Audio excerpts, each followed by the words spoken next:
Yo, what's going on, everybody? Welcome to the RideShare Garage. We are live in the house. Well, actually, we're live in a lot of houses. But hey, before we get into this, bro, listen. I got us on Twitch. Right? We've been going on Twitch, and I never go and check Twitch. So if you're a Twitch person, you can go under video. If you're twitchy, find us there. Yeah, if you're a little twitchy. What you trying to say, man? What you trying to say, man? I whoop your ass, man. So we're on Twitch. I'm waiting to see if Rumble's gonna start. I hooked us up in the Rumble. I hooked us up in the Rumble. Now we got to see how all this is gonna start. If it's gonna go. Vinny, check Discord. Why am I checking? I can't check Discord now. I'm not checking Discord now. Not doing Discord now. I will. That's right. But hopefully everybody can move on slowly into Rumble. You know. No, whoa. Yeah. Listen, YouTube people, listen to me. Okay. I really, really enjoy the YouTube platform. I'm not trying to switch out. I'm trying to reach more. Now, if you want to take and accidentally bleep out Eddie's channel, that's completely as he just said. He wants to go to Rumble.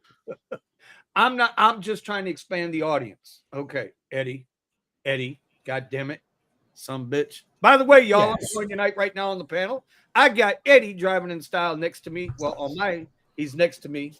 He's that guy. Kind of. He's right here. A little Puerto Rican leopard. Right there. He's right there. Don't discriminate. And then below me, I got the unbroken driver. Although, Steven, how long you been married now? About 5-6 weeks? Yes. Yeah, he's pretty broken now. We're going to have to change that name to the broken driver because he is no longer the alpha male. He is the beta husband, the yes dear, the yes honey, I'm coming honey. Wait, baby, let me get your slippers, honey. What? A little to the left? I got you. Rub up feet, suck your toes. All right. So, what's going on, fellas? What's happening out there, man? I'm hearing a lot of crazy things, man. Gig Wars. She needs the link. Oh, all right. I woke up late. Steven, send her a link. I'm already on it. I don't have her email. I got it. I'm already on it. Listen, I'm streaming to 18 different planets right now here. Links that is really good. That is really good. Now I have to start a Twitch. Oh, there it is. Okay, hold on. Yeah, it's up on Twitch. Can y'all see it? Y'all want to see what it looks like? That's the Twitch. That's the YouTube. I'm sorry. That's the Rumble. That's the YouTube. That's the Twitch. Oh, there we go. Now I see. Okay, now I see it on Rumble. I see it on Rumble right now, and I don't have a Twitch. Bro. We don't care what you see, bro. We don't care what you see.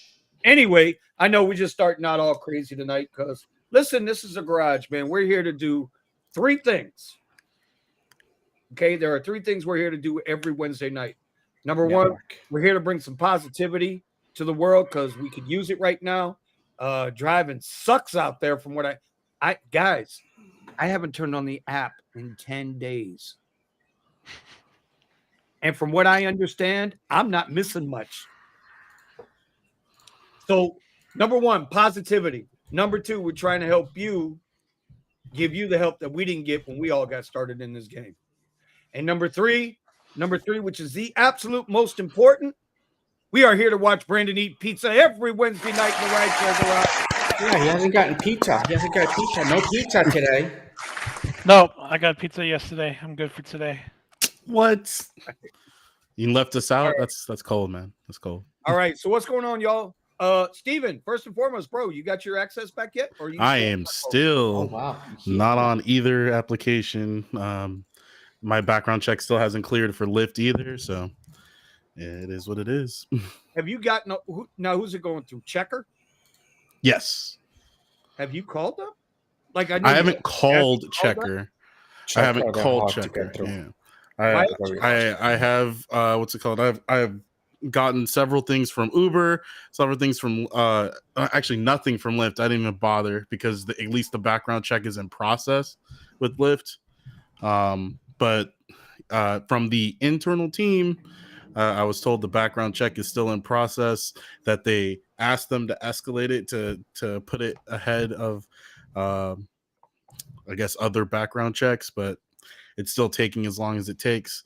So no, my pivot's just been switching to an entirely different business structure, doing pressure washing. Pressure washing. Okay. Nice. And how's that working out for you right now? So far, I mean, I haven't started working it yet. I've been getting the equipment together and just doing the research to understand what level of chemicals I need to use in each situation. And so next week I shall officially be starting with that. And I'm also taking on the maintenance jobs as they come in with my dad. So, but it's been the maintenance jobs, they pay well when I get them. So right. From there, it just comes down to, okay, do I want to really put my foot on the gas with my dad and because he does most of his stuff through word of mouth and I can start advertising. Also, the one of the issues is in California, you have to have a contractor's license, or you have to have journeyman level experience in order to get commercial jobs. So you are not allowed to make more than $500 per job. Actually, if it's $500 or more, you have to have either somebody in your business that is a journeyman, or you have to be under a business that has a journeyman that's cleared for it. It's ridiculous. Other states have like $10,000 limits, and California is at $500. Oh, you're talking about all the licensing and everything.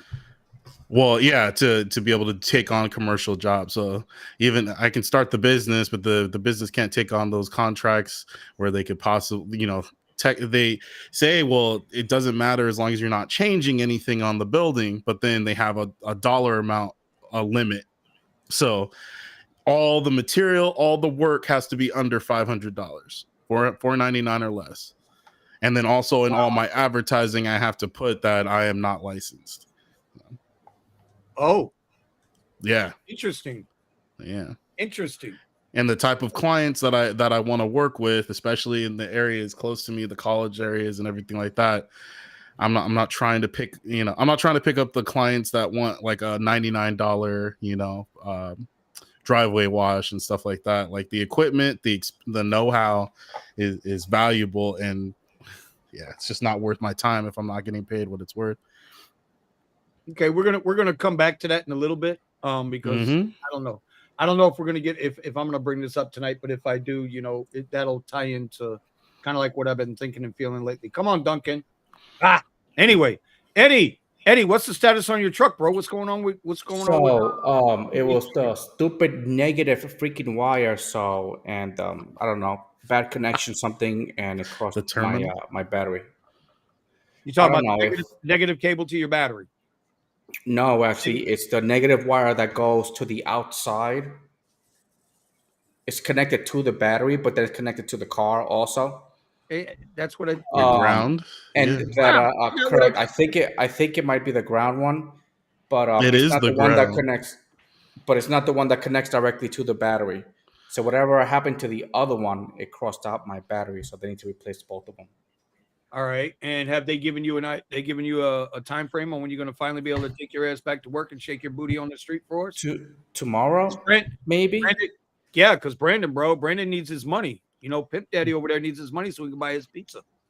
Yeah. If you're not working, he can't buy no pizza. Because it really sucks. But I've been recording some videos and stuff. Been setting up these lights. Got my little foamy things. So you guys can stop complaining about the echo. Don't sound like you're in the toilet. Or sitting in the toilet. Well, you kind of do sound like you're still in the toilet. But I haven't put them up yet. See, hey, Melvin's already on you, B. Melvin's already on you. Yeah. In case you guys don't know who that guy is in the lower quarter, to my right, that would be Brandon, the Chicago Well, I got to make sure. Are we still the Chicago Lux black driver this week? Are we back to the or are we now the Uber shared peasant driver? Which is it, B? Which is it, B? We'll see how this weekend plays out. If this weekend plays out in my favor, I might just keep the caddy a bit longer. Man, boy, you change your mind more than a woman on a Saturday night. I know it does, but today kind of shifted my thing because on the apps I only made $68, but on private rides I made about $400. Nice. So only y'all hear that for a minute? Hold up. Y'all hear that for a minute? You know how many drivers right now just heard you say you only made 400 today? Emotional damage. That's just from the private. So it was a light day for me. I only drove for 5 hours. 5 hours, $400. Yeah, it's no big deal. $407. Yeah, it's just, I mean, that's a regular Tuesday. You know, whatever. Yeah, it is a regular. But you have to understand that I have I got a $900 apartment. I have a $900 a week bill, and then I spend like $400 a week on gas. That's right.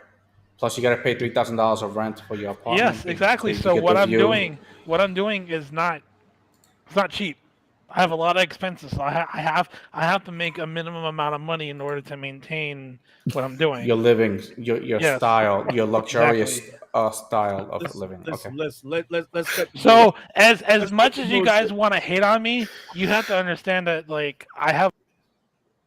Consider Brandon muted.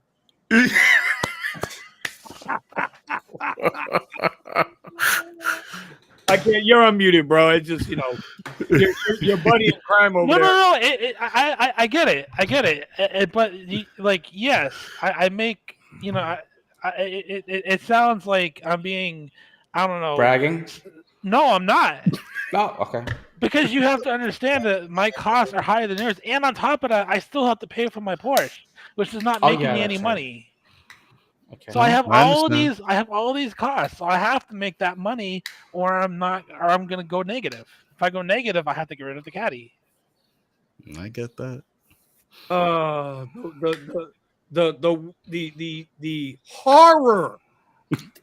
horror, resent Gig Wars. I resent it. The horror of having a Porsche downstairs in the garage. The Porsche parking spot is $1,000 a month. That's how balling Brandon is. It's $1,000 a month just for the parking spot for the X-car Porsche in the garage in his building. The horror. Oh my God! Hey. Right now, I'm not paying because I'm not paying for the parking spot for the Porsche because I tried out a Veil, and what? So it's an alternative to Turo, and I had no idea what to expect. So the worst case scenario, I thought, okay, I'll try this out and see what happens, and at the very least, I'll at least get the car clean for free, and then I'll get like 5 or 6 days of free parking. So I just saw the car available on the Avail app, and you want to know how much they're trying to rent it out for? How much? $40 a day. Your Porsche? Yes. $40. I nearly shat my pants when I saw that. I'm so glad you said it that way. Buddy, you know what? Hold on, wait a second. Because he's usually an F-bomb away from getting us thrown off YouTube and onto Rumble. Hold on. Yeah.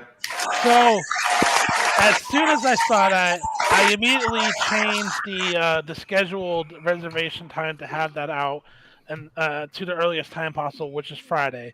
So Friday, right. I'm getting the vehicle back.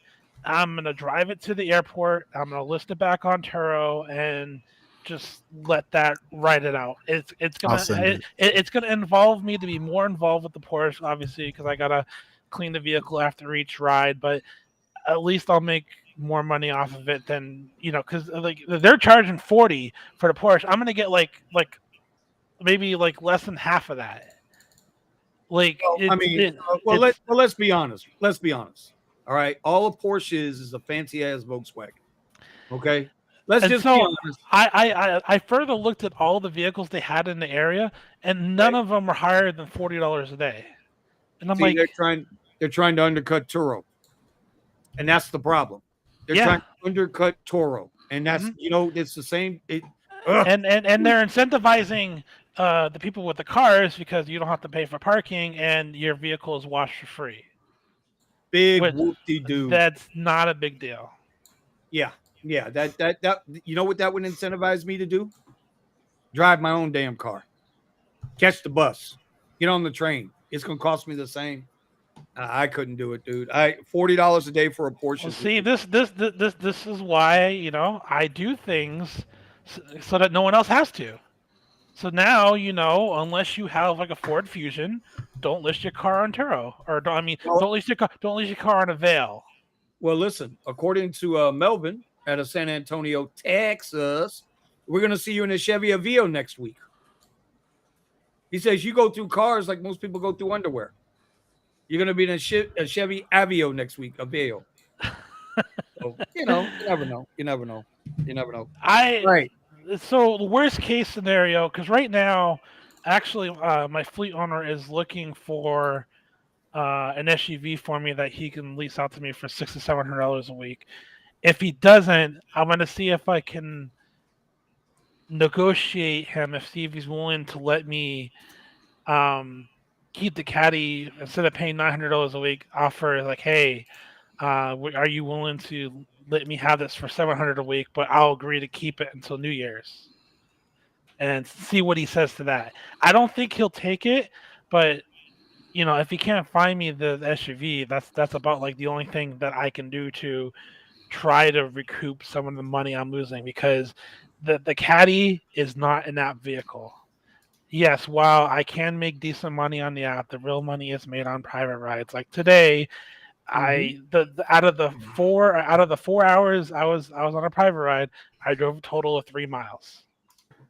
Because most of the three of the hours was just me waiting around for the person. Wow. Well, I mean, it's insanity, bro. Insanity. It is. It's opened my world to a whole new level of things I didn't think possible. But again, I have a very, very high cost to be able to do that, and I'm nowhere near maxing myself out. I have to be consistently doing at least 70% private in order to justify the cost.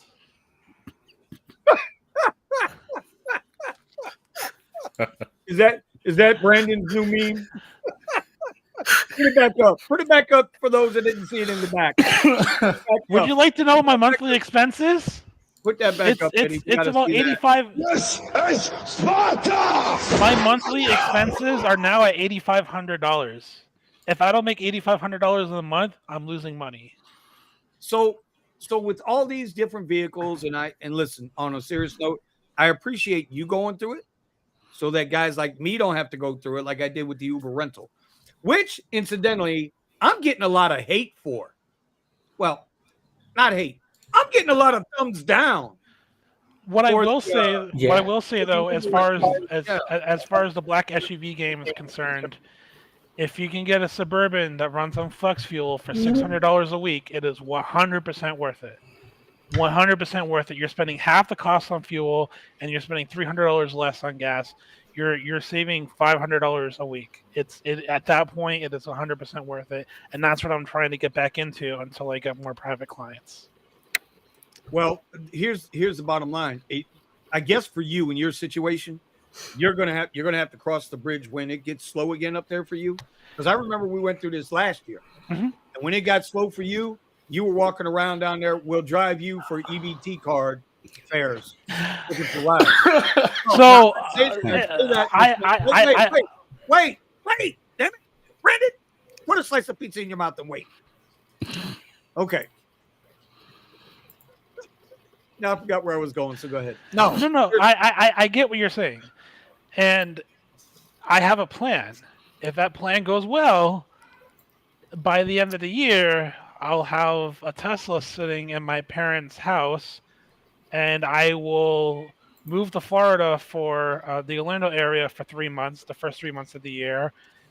Take most of that time off, but maybe occasionally do some airport rides or Disney runs in Orlando when I get bored.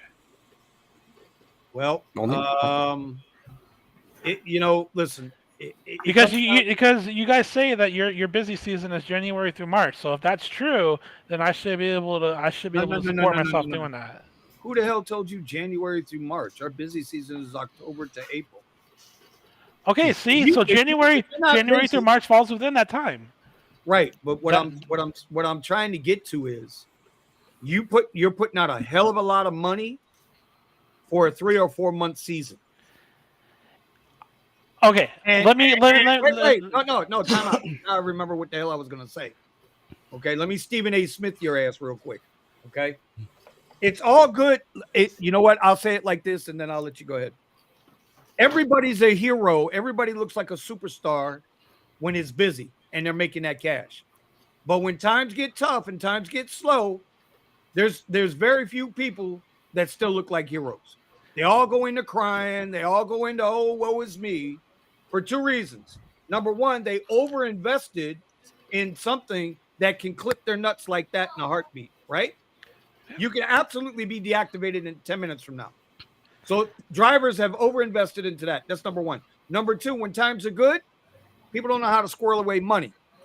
So when times are bad, they don't have to sweat it. So all I'm saying is, Brandon, man, I love it that you're making the money, but I've been watching you struggle. I'm glad it's you and not me. You know what I'm saying? But at the same time, you know what I mean, bro? Just be careful, dude. That's all I'm saying. Just be careful. I'm being, you may not think so, but I am being extremely careful. I just got access to another chat that gives out a lot more private rides. I haven't been touching those because a lot of that has just been through, a lot of that is really paying as much or maybe a little bit less than what Uber would give you for the same ride, because it's lower tier vehicles that are on that vehicle list. But at the worst case scenario, if I got banned off Uber, I can fall back to that and still make decent money. And hold that thought. I want to stop and thank Cray Cray Nay for that $10.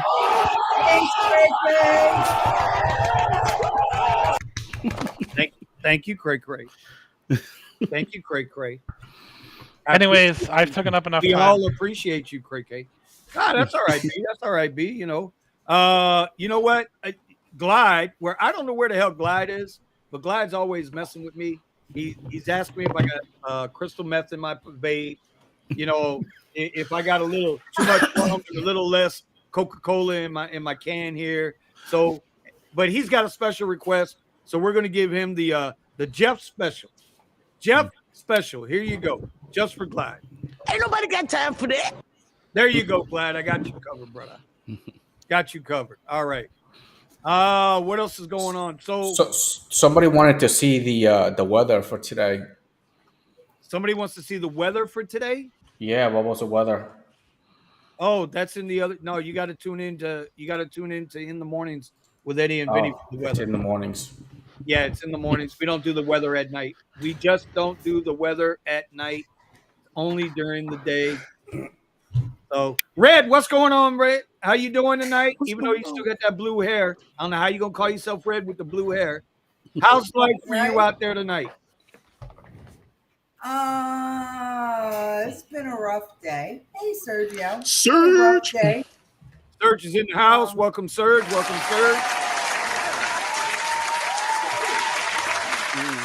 All right. So what happened on your day, Red? Let us know. Oh, well, I sent you a link about it, so I was dealing with that. Oh, yeah, I'm waiting. Jeff has a ride that he's taking care of right now. He's going to be joining the stream in a little while. So Jeff will be here. If y'all don't know who Jeff is, it's Uber Jeep AZ, a.k.a. Jeff Talks, which that shirt is live. I don't know where Kiki's at. I'm missing Kiki. Kiki, can you post the link? Kiki, can you post the link? Everybody's been waiting on this link. I'm getting beat to death over this link. But yeah, he's going to take care of a ride. I sent him what you sent me. Uh-huh. He wasn't too kind. Yeah. That's kind of jacked up. But other than that, how did your shift go?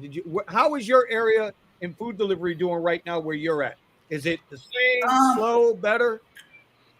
It's definitely slower. And, of course, because of that, I had a later start to the day. And to be real with you, our air quality right now is really that's poor. right. You're getting part of that Canadian fire where they went and set all the fires to smoke out northeast part of the country. Yeah. So at like 6 o'clock, I actually came home. My mouth started to feel funny, and I was just feeling like a little dizzy, and I likened it to the air quality. And I said, you know what? I'm going to get some lemon pepper wings and go home.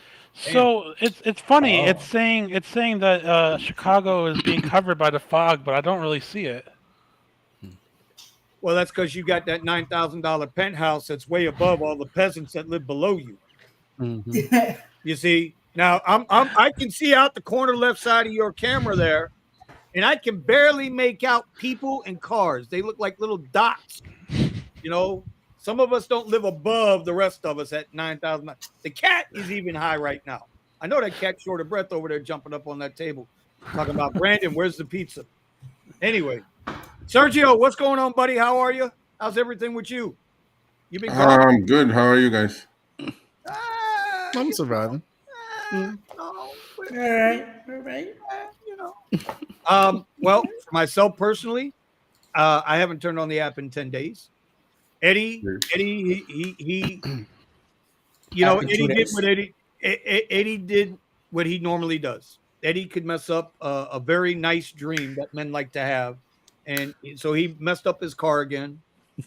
Steven's still waiting on Checker. Brandon's waiting on his pizza.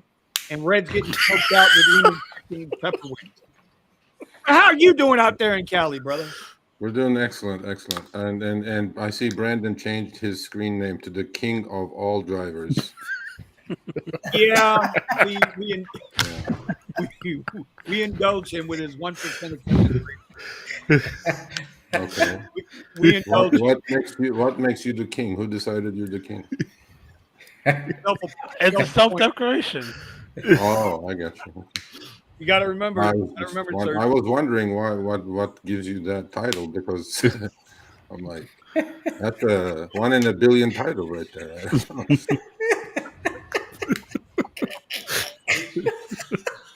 But, is that like Emotional damage.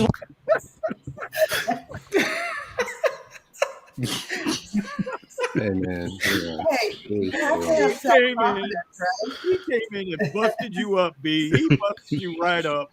I'm not worried, man. I'm all good. I noticed everything, so I have a curse. I have a photographic memory, so it's like I'm not happy about it. Trust me. Anyway, so what's going on in the garage? I haven't been in the garage for a while. Yeah, we noticed. We know we ain't happy about it either, bro. But we understand why you did. For those of you that are out here, if you haven't heard yet, let me introduce you to the new wolf of Uber Lyft. Where the hell is my money, you cheap some bumpkins, not giving us our money?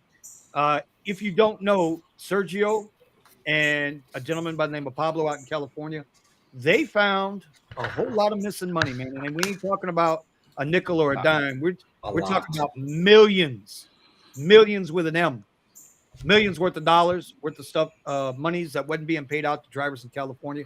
So Sergio, first and foremost, brother, congratulations again. Oh yeah. A lot of those drivers that are getting money deposited into their accounts, they have no clue. They have no clue why that money is being deposited. They have no idea that 2 everyday drivers went out there and found that money, man. And you guys put it to them, and we applaud you. So go ahead, brother. Tell us how it's going. And man, are you still on the app? Oh yeah. I'm on the app. I'm sleeping with one eye open though. The Clinton list, huh? Yeah, that's the one. Yeah. No, we figured something out and it worked out, and it got amplified obviously quite a bit with the LA Times story. So, Yep. um, Very good you story, know, by the way. it's look, man. I mean, somebody's got to keep their feet to the fire, and a lot of people do it. Teaching others how to work the apps, like you guys and whatever. And we tried the same thing. It's just a little bit different style. I'm thrilled about it, right? But I don't think this is just the tip of the iceberg. So you guys know, the money that they're paid out probably will come to close to, I don't know, a couple $300 million. Damn. They're not going to announce it, obviously, and they're not going to break it down for themselves. Each company, we know how much they're putting out. But all I can say is we're just begun, seriously, because Prop 22 is something that's only in California, and Prop 22 is what they're trying to sell throughout the country, which is, if we can do anything and slow that down of spreading the virus to all over the country, I think we'll do justice to a lot of drivers, because Prop 22 is not a model that should be pushed around the country. And it's not what they made it look like, and we're just going to break that down now, piece by piece by piece, and a lot more to come. It's besides getting the money, we're more interested where the actual money is, because that's going to amount to close to $7 billion, maybe $8 billion. Wow. Whoa. Whoa. How much? 7 to 8 billion. With a B, With as a in boy. B. Yeah, as in boy. Yeah, B as in boy. That's the total amount that all drivers are missing. No, that's not what they're missing. That's what's collected from each trip, the rideshare trip and delivery trip in California. Because when they brought Prop 22 around and spent $220 million to pass it, not once they mentioned that Prop 22, they sold it as a California driver benefits, and not true, right? Because they never mentioned it once during the campaign when they were trying to pass Prop 22, that this was going to be a totally consumer-funded proposition. They said it's just California driver benefits. And Prop 22 became the law of the land in January 2020 after the last election. Right. So, and now we're figuring out that they have not put a penny out of their own pockets for, towards Prop 22 for actual California driver benefits. And the way Prop 22 is written is that only about 8 to 9% of drivers receive benefits. And those are going to be the full-time drivers who drive close to 40 active hours a week. Active, meaning active utilized hours, what you mean? Yeah, active utilized hour, which is period 2 and period 3. And that applies, same thing applies to rideshare and last mile delivery. So Prop 22 it covers pretty much every one of these companies. Obviously in rideshare, Uber and Lyft, and in food delivery or package delivery, you run the gamut. Let's say Doordash being the leader, obviously, then Uber Eats, then Grubhub, then Instacart, then Amazon Flex, then Walmart Spark, then Target Shipped, and there's Roadie, and there's smaller ones. So they all fall under Prop 22, and they are charging the customer. I can give you what LA County does, which is I'm in LA County. So in LA County, each Uber and Lyft trip, if any passenger looks at their receipt once they finish the ride, there is a line item clearly indicating saying that California driver benefits. And in LA County, that fee is 75 cents a trip on rideshare. Damn. And on deliveries, it ranges from 99 cents to $1.50 per delivery. So let's just take Uber as being the big kahuna. Uber did 2.1 billion global trips in the last quarter. They don't break it down, but we know 70% of that is in the US. That includes rideshare, food delivery, package delivery, everything. Okay. So out of that top line, 27% of Uber's market share is California. So out of 1.5 billion trips, 27% comes close to about 400 million trips a quarter. And now take that back 13 quarters all the way to January 2020. That comes close to 4 billion trips in California alone. And from the first day, they've been collecting 75 cents to $1.50 on each trip. This is just Uber. Now DoorDash, now Lyft, now Instacart, Grubhub, each one. Yeah. Now this money has been collected from the customers. Now you guys are going to say, well, what's the big deal? This and that. Okay. What we discovered is that just a minuscule part of the adjustment, which, a lot of people are making it look like, these companies are doing a great job and they paid right away. This is not something that they opened their bank accounts and paid for. This money was sitting in their bank accounts for the last 3.5 years collecting interest anyway. So the bigger picture now is you have a proposition that failed. You have a lot of people falling asleep at the wheel for 17.5 months until we figured it out. Right. Nobody did anything, including the California treasurer, who all these companies are trying to throw under the bus. She was supposed to make this adjustment and she didn't. She had her reasons. And look, I actually posted an article yesterday on our website, on the RSG website, and it has every single screenshot, all the proof, all the call logs, all the screenshots necessary for everybody to go see it. Please go take a look at it if you're interested in the subject.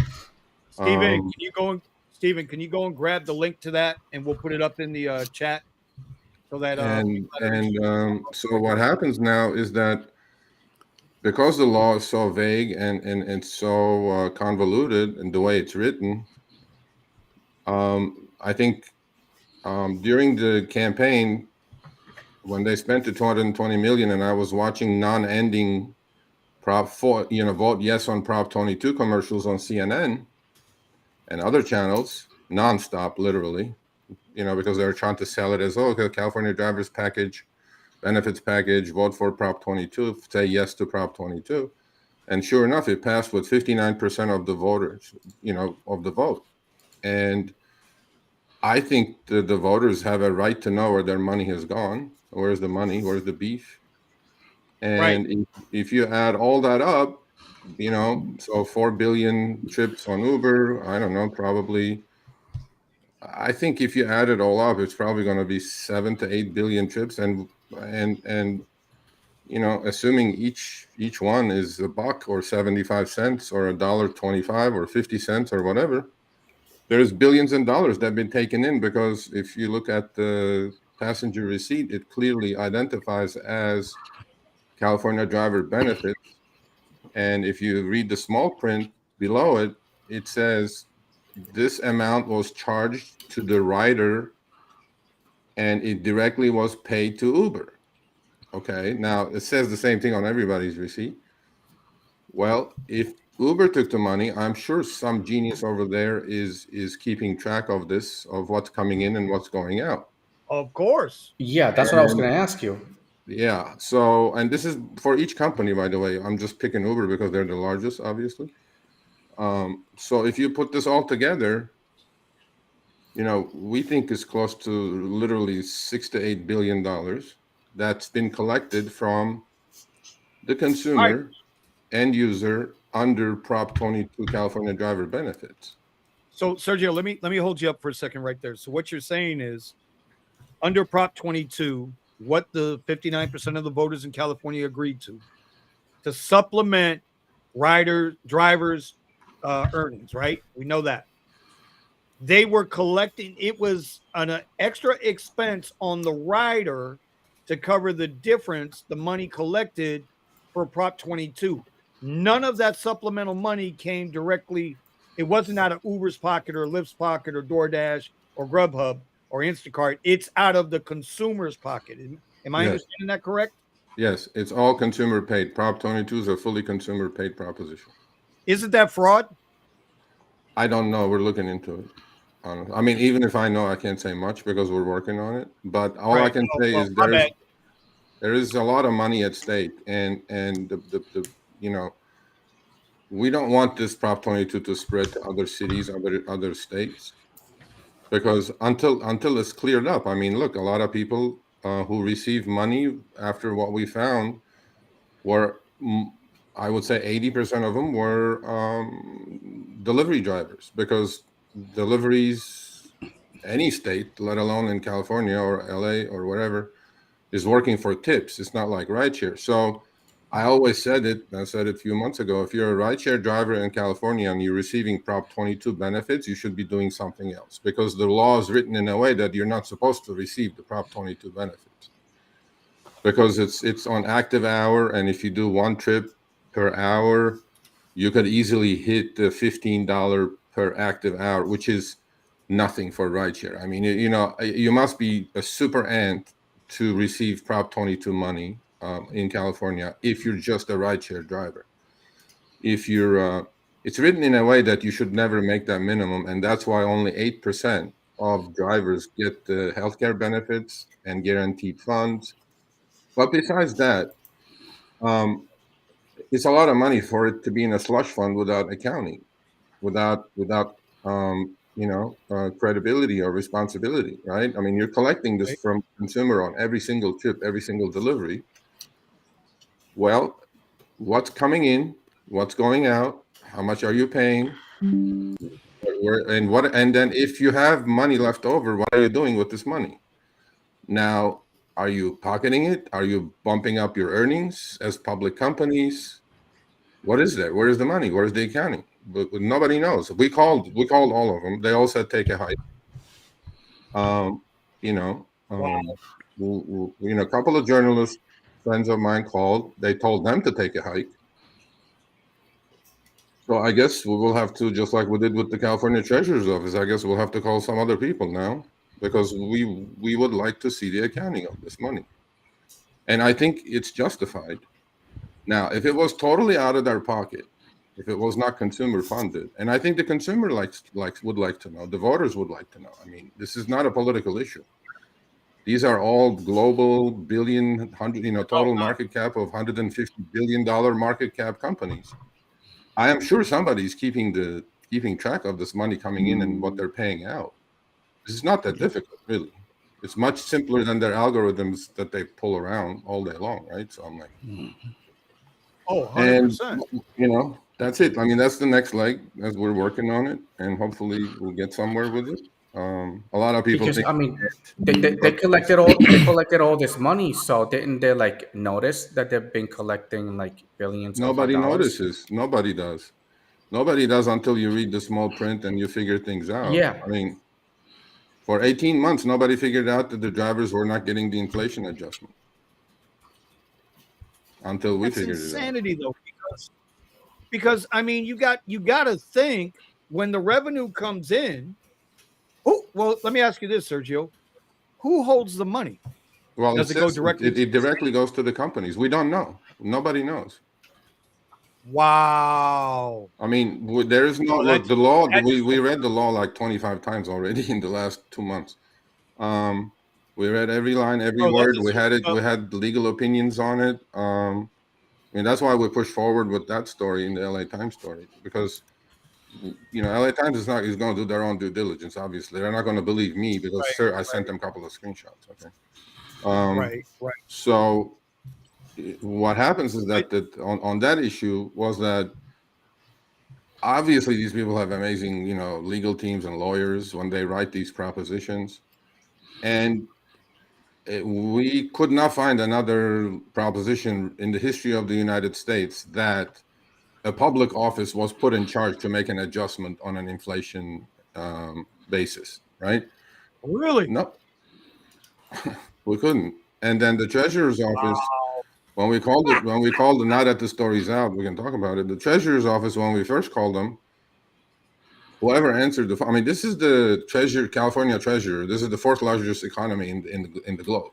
California's economy. Yeah. Okay? Yeah, absolutely. So we're not talking some, small mom and pop California treasurer of some small state or whatever. Right. So when we called, they absolutely had no clue what Prop 22 was, let alone they were in charge of adjusting and publishing the adjustment. Initially, actually, they pushed us towards the IRS website because they thought we were talking about the 65.5 cent standard mileage deduction. And we said, we have to wrangle you back in, lady. We're not talking about that. We're talking about Prop 22. And I was like, okay. And she said, they put somebody on the phone who knew what they were talking about. This is all in the articles anyway. But she said, we didn't publish because Prop 22 was under litigation in January of 2022. We said, okay, that makes sense. Because clearly under Prop 22, it's written in law that it's the California Treasurer's responsibility to publish this new rate, mileage rate, according to the CPIU. Now, when they wrote the law in January 2020, inflation was 1%.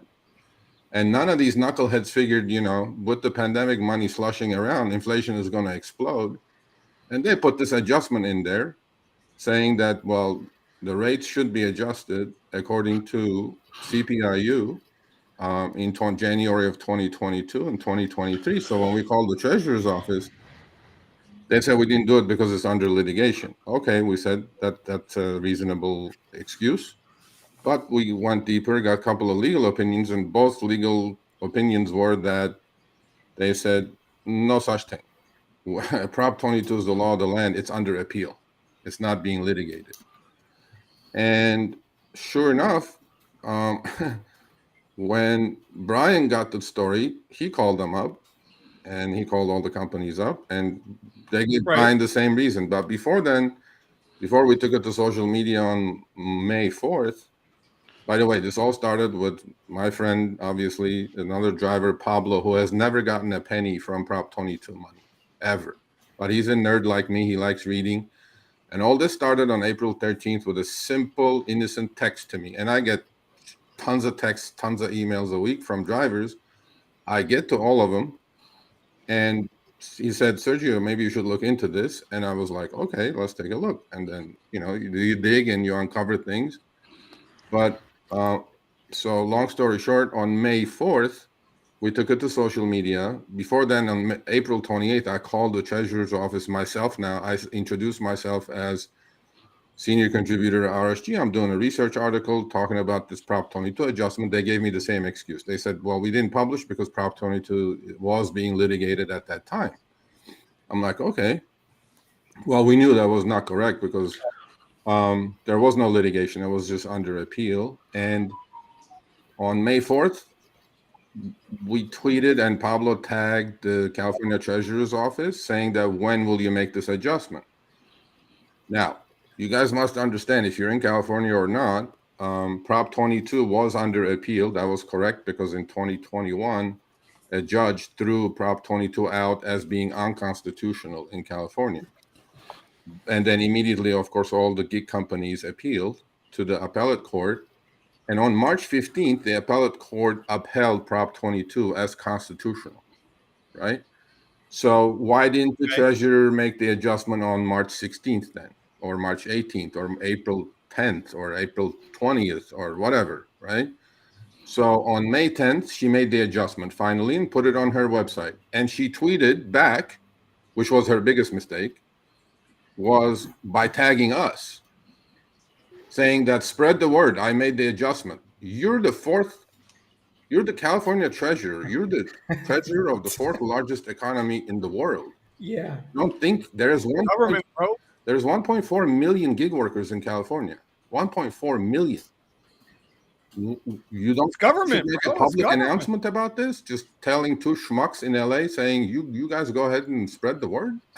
Like, what's wrong with this? Well, because I mean, Serge, you might not want to be honest about it, but I'll be honest about it. What she's not going to go and do anything on purpose to hurt her donors or hurt their donors. You got to call it what it is.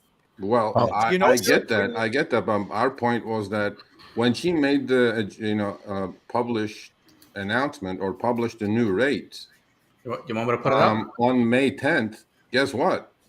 The Prop 22 was still being appealed now to the California Supreme Court. So the same excuse she said she didn't publish the rates for still exists when she made the publishing on May 10th.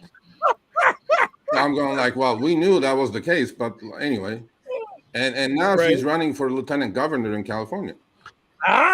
See? With plenty of backing. That's not going to go too far. But whether it goes far or not, money's secured. She's got her bag. She's going to make sure she's got her bag. Well, your boy in Minnesota's got his bag. You know, the governor's there. I mean, yeah, but so you're saying there was collusion between the gig companies and her? Shit, yeah, of course. Well, what happened is that when we called and Brian called. Wait, Serge, hold on. Yeah. Let me take that back. Let me rephrase that. Because there was no reason for her to do that. I don't know if there's collusion or not, but when somebody's not doing their job on something that was voted on by the state, and we're not talking about a little dusty town and outside of Bakersfield next to Fort Irwin. We're not talking about that. Yeah. We're talking about a state fund where there are billions, as you said, billions with a B dollars at stake. Somebody should be doing their job. Yeah. I don't think that's something you just overlook. No, I know. And you know, to that department, we have never spoken to Fiona Ma. We've spoken to enough people at the California Treasurer's office. And, you know, they said actually DoorDash and Uber contacted them in January of 2022 and said to the treasurer, well, why aren't you publishing this? And treasurer said, I'm not publishing because, you know, it's under litigation. They gave her the same excuse. So, right. So the point is that there's a TechCrunch article that just came out, which was yesterday or the day before, about the same issue. Now, this Rebecca Bellin at TechCrunch obviously put us in there, but she called all the parties. Now, whatever we were told, the treasurer's office told her, the journalist, that there was no attempt between DoorDash and Uber Eats telling her to run these numbers and publish in January of 22. While she's telling us, they contacted me. We have all the correspondence between us and the gig companies. So now I filed a FOIA request, which is Freedom of Information Act, because now I want to see. And I want to see this, right? Because like who's lying? Somebody's lying. Well, wouldn't it make sense that all the apps knew they were sitting on that money? Because you said something last night that, you know, even though I read the articles, skimmed through them and all, you said something last night. As soon as they were told, hey, y'all got to pay this, they paid it instantly. Yeah. Which meant they were sitting on that money. They knew they had that money. Yeah. They knew they had to pay that money out. That's the only way they could pay that money is if they had the money, right? Well, no, they still had to pay it. But my concern was that when she published it, you know, one thing is to get this published. One thing is for these companies to pay. Right. Exactly. But to my surprise and you know, contentment on you know, literally a week later, DoorDash sent out emails and Uber Eats then followed, then Lyft followed, then last weekend Grubhub and Instacart followed. So my concern was that because she published on May 10th, they were going to say, well, hey, it's not our problem. She only published in May 10th. We're going to pay the 34 cents mileage adjustment going forward from May 10th as opposed to retroactively. Now, the fact that they're going back retroactively and paying for all of 2022 and 2023 kind of tells me that they probably went to their legal departments and said, you know, what do we have here? And then they all probably said, it looks like a massive class action lawsuit, potentially. Right. Let's just pay. Because this is money we're sitting on for the last 3.5 years anyway. And whatever we're sitting on versus what we're about to pay out is not even 10% of what we're sitting on, maybe 5% of what we're sitting on. So that's why they paid. You know, everybody's going like, I mean, I give him credit for doing it retroactively, obviously. So, you know, that story ended there, but you know, there's a lot more meat on this bone. So without boring your crowd and you know, ain't nobody bored. They want to know. Listen, I think especially now with it, from what I'm seeing and hearing, markets being very slow, markets being very saturated. I mean, issues like Steven's still having. I don't understand why it takes a month to get his background checks cleared. I did mine He's last cleared. week. It took like 10 seconds, literally. That's what I mean. So we, you know, well, if you know, if you run into a problem with that, Steven, shoot me an email and I'll send you to somebody who'll take care of your stuff. And I tried to respond. The email you sent me, I sent my information to them, and they never got back to me. No, just call them up, call the number, and say Sergio sent you, and talk to Larry Smith.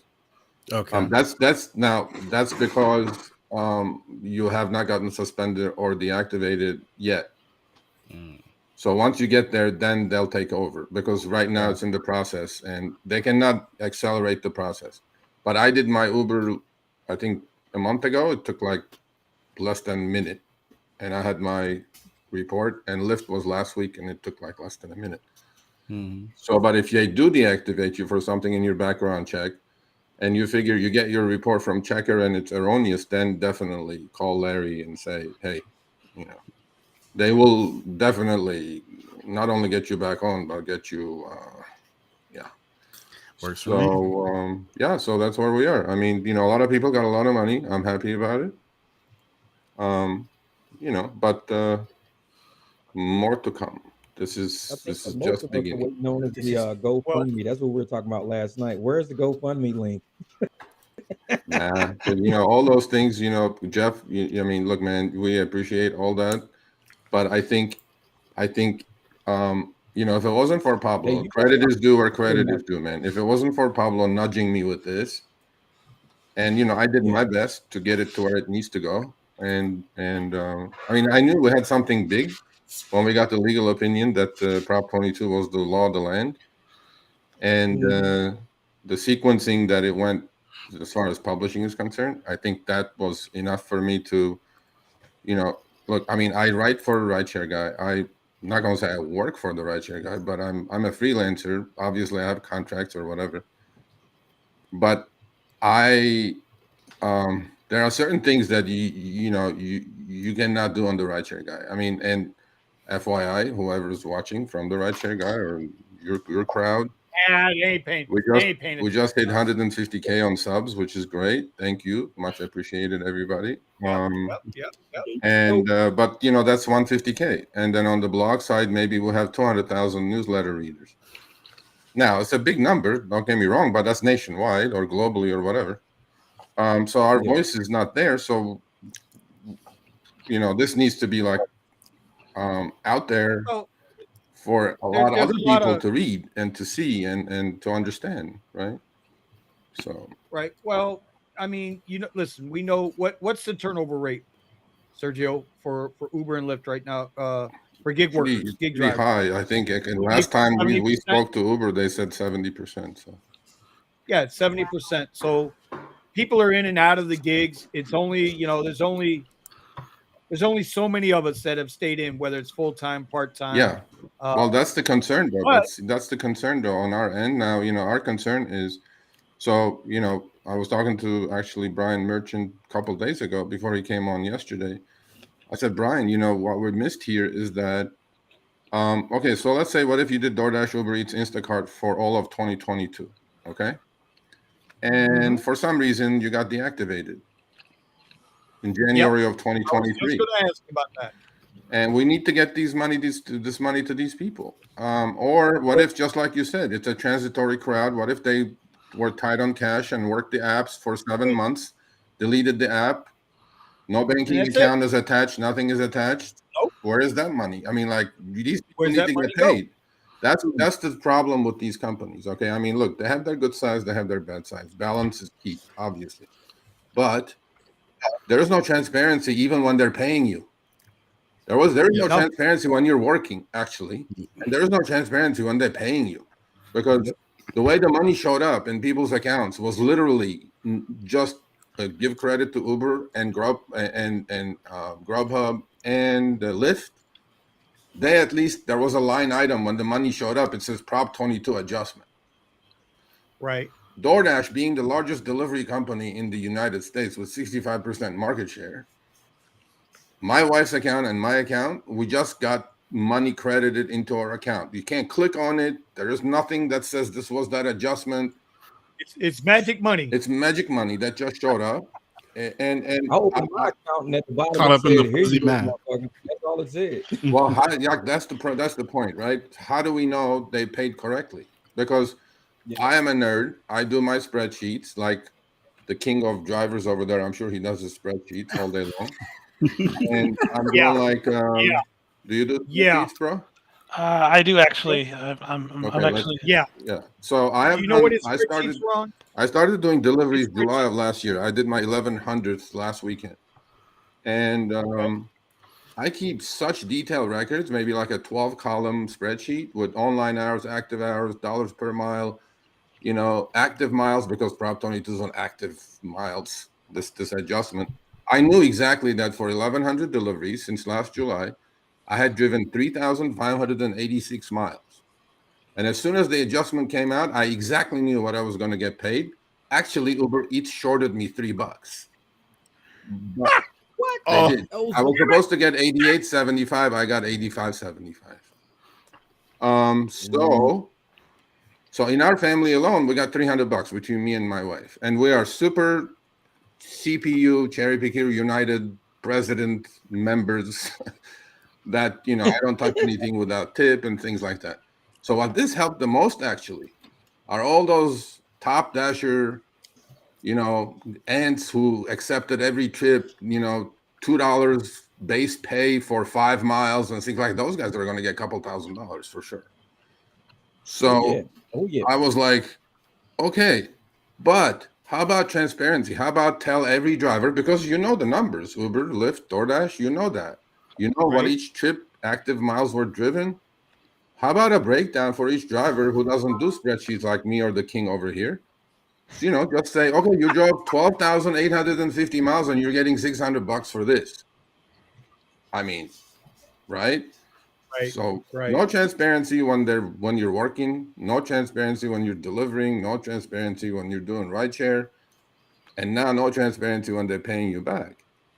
They may not be too much for a lot of people, because a lot of people do this gig as a joke, right? Because I go like, whatever. I made $100 today. You know how that goes. You didn't make shit. You grossed $100. Let's figure out the rest of your life.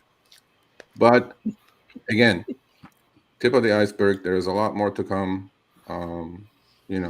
Actually, Suana Hussein, who is another wonderful LA Times journalist. So what I was saying is I work for RSG. I write for RSG. Let's say, as independent as I am, but certain things cannot be on RSG. So what I do is I package these stories and I don't shop it around. I trust certain people in the community. And I go, because Brian had done the algorithmic wage discrimination story about a month before this, with all our tests in Chicago and LA, the 4 drivers sitting side by side, all getting different stuff. So he trusts me, I trust him, and I thought this should be like a California paper that does this. So I said, I packaged it, all the screenshots. I go, here you go, Brian, do whatever you want with it.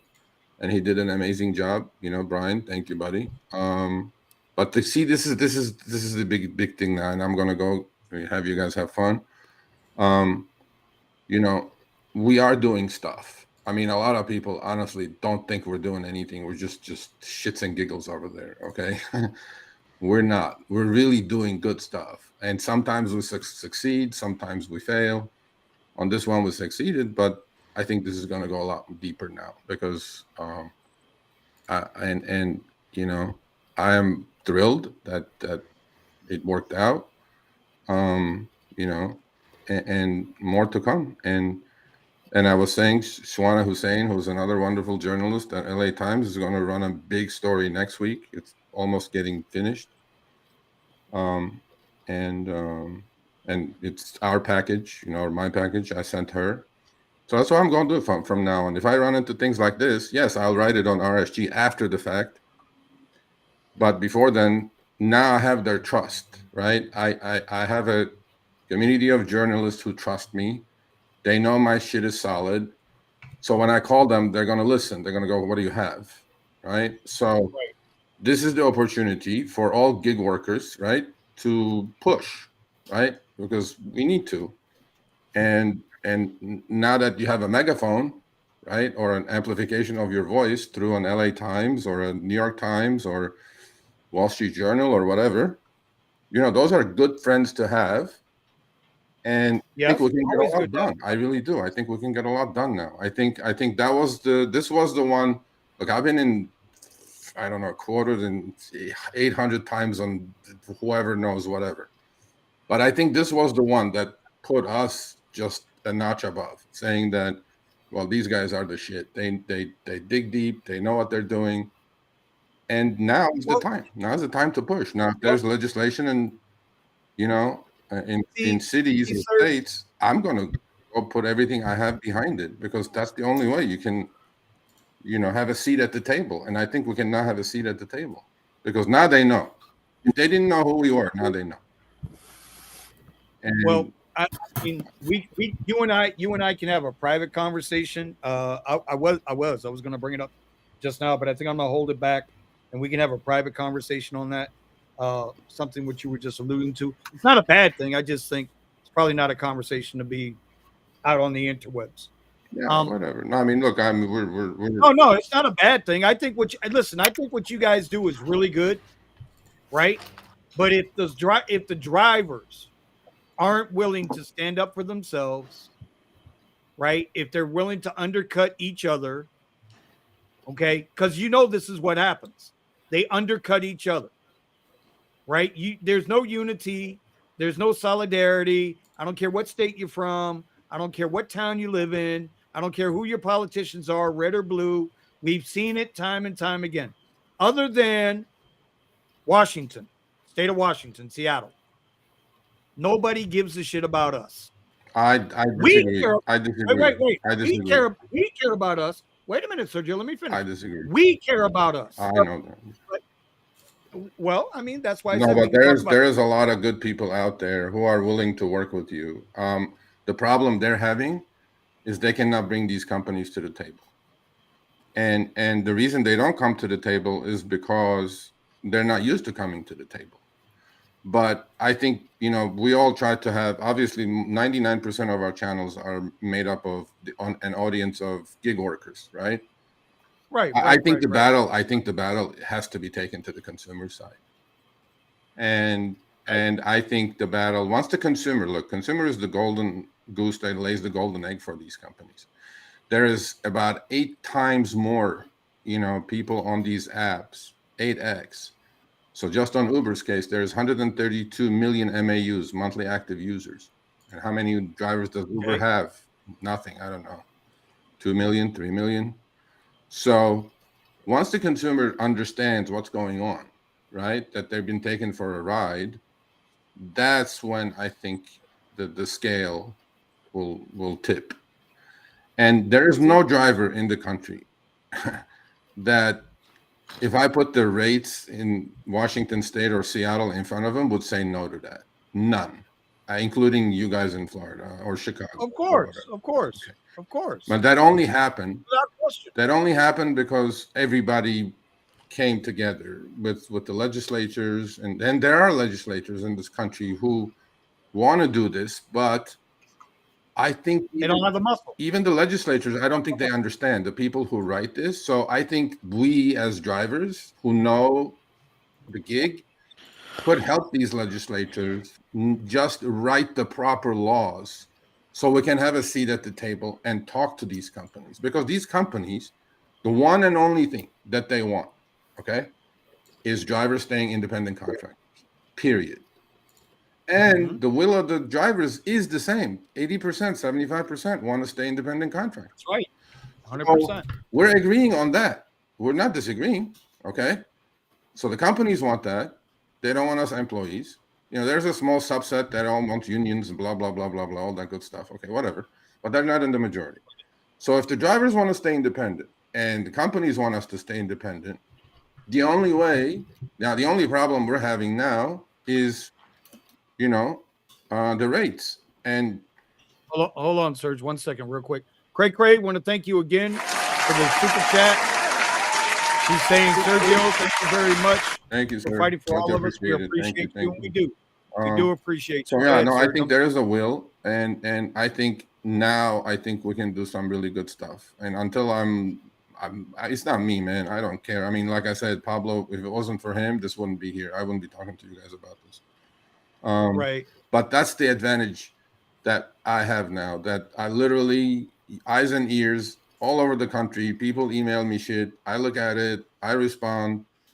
But now, now it's open game. I mean, I really think we can do a lot of good until I disappear.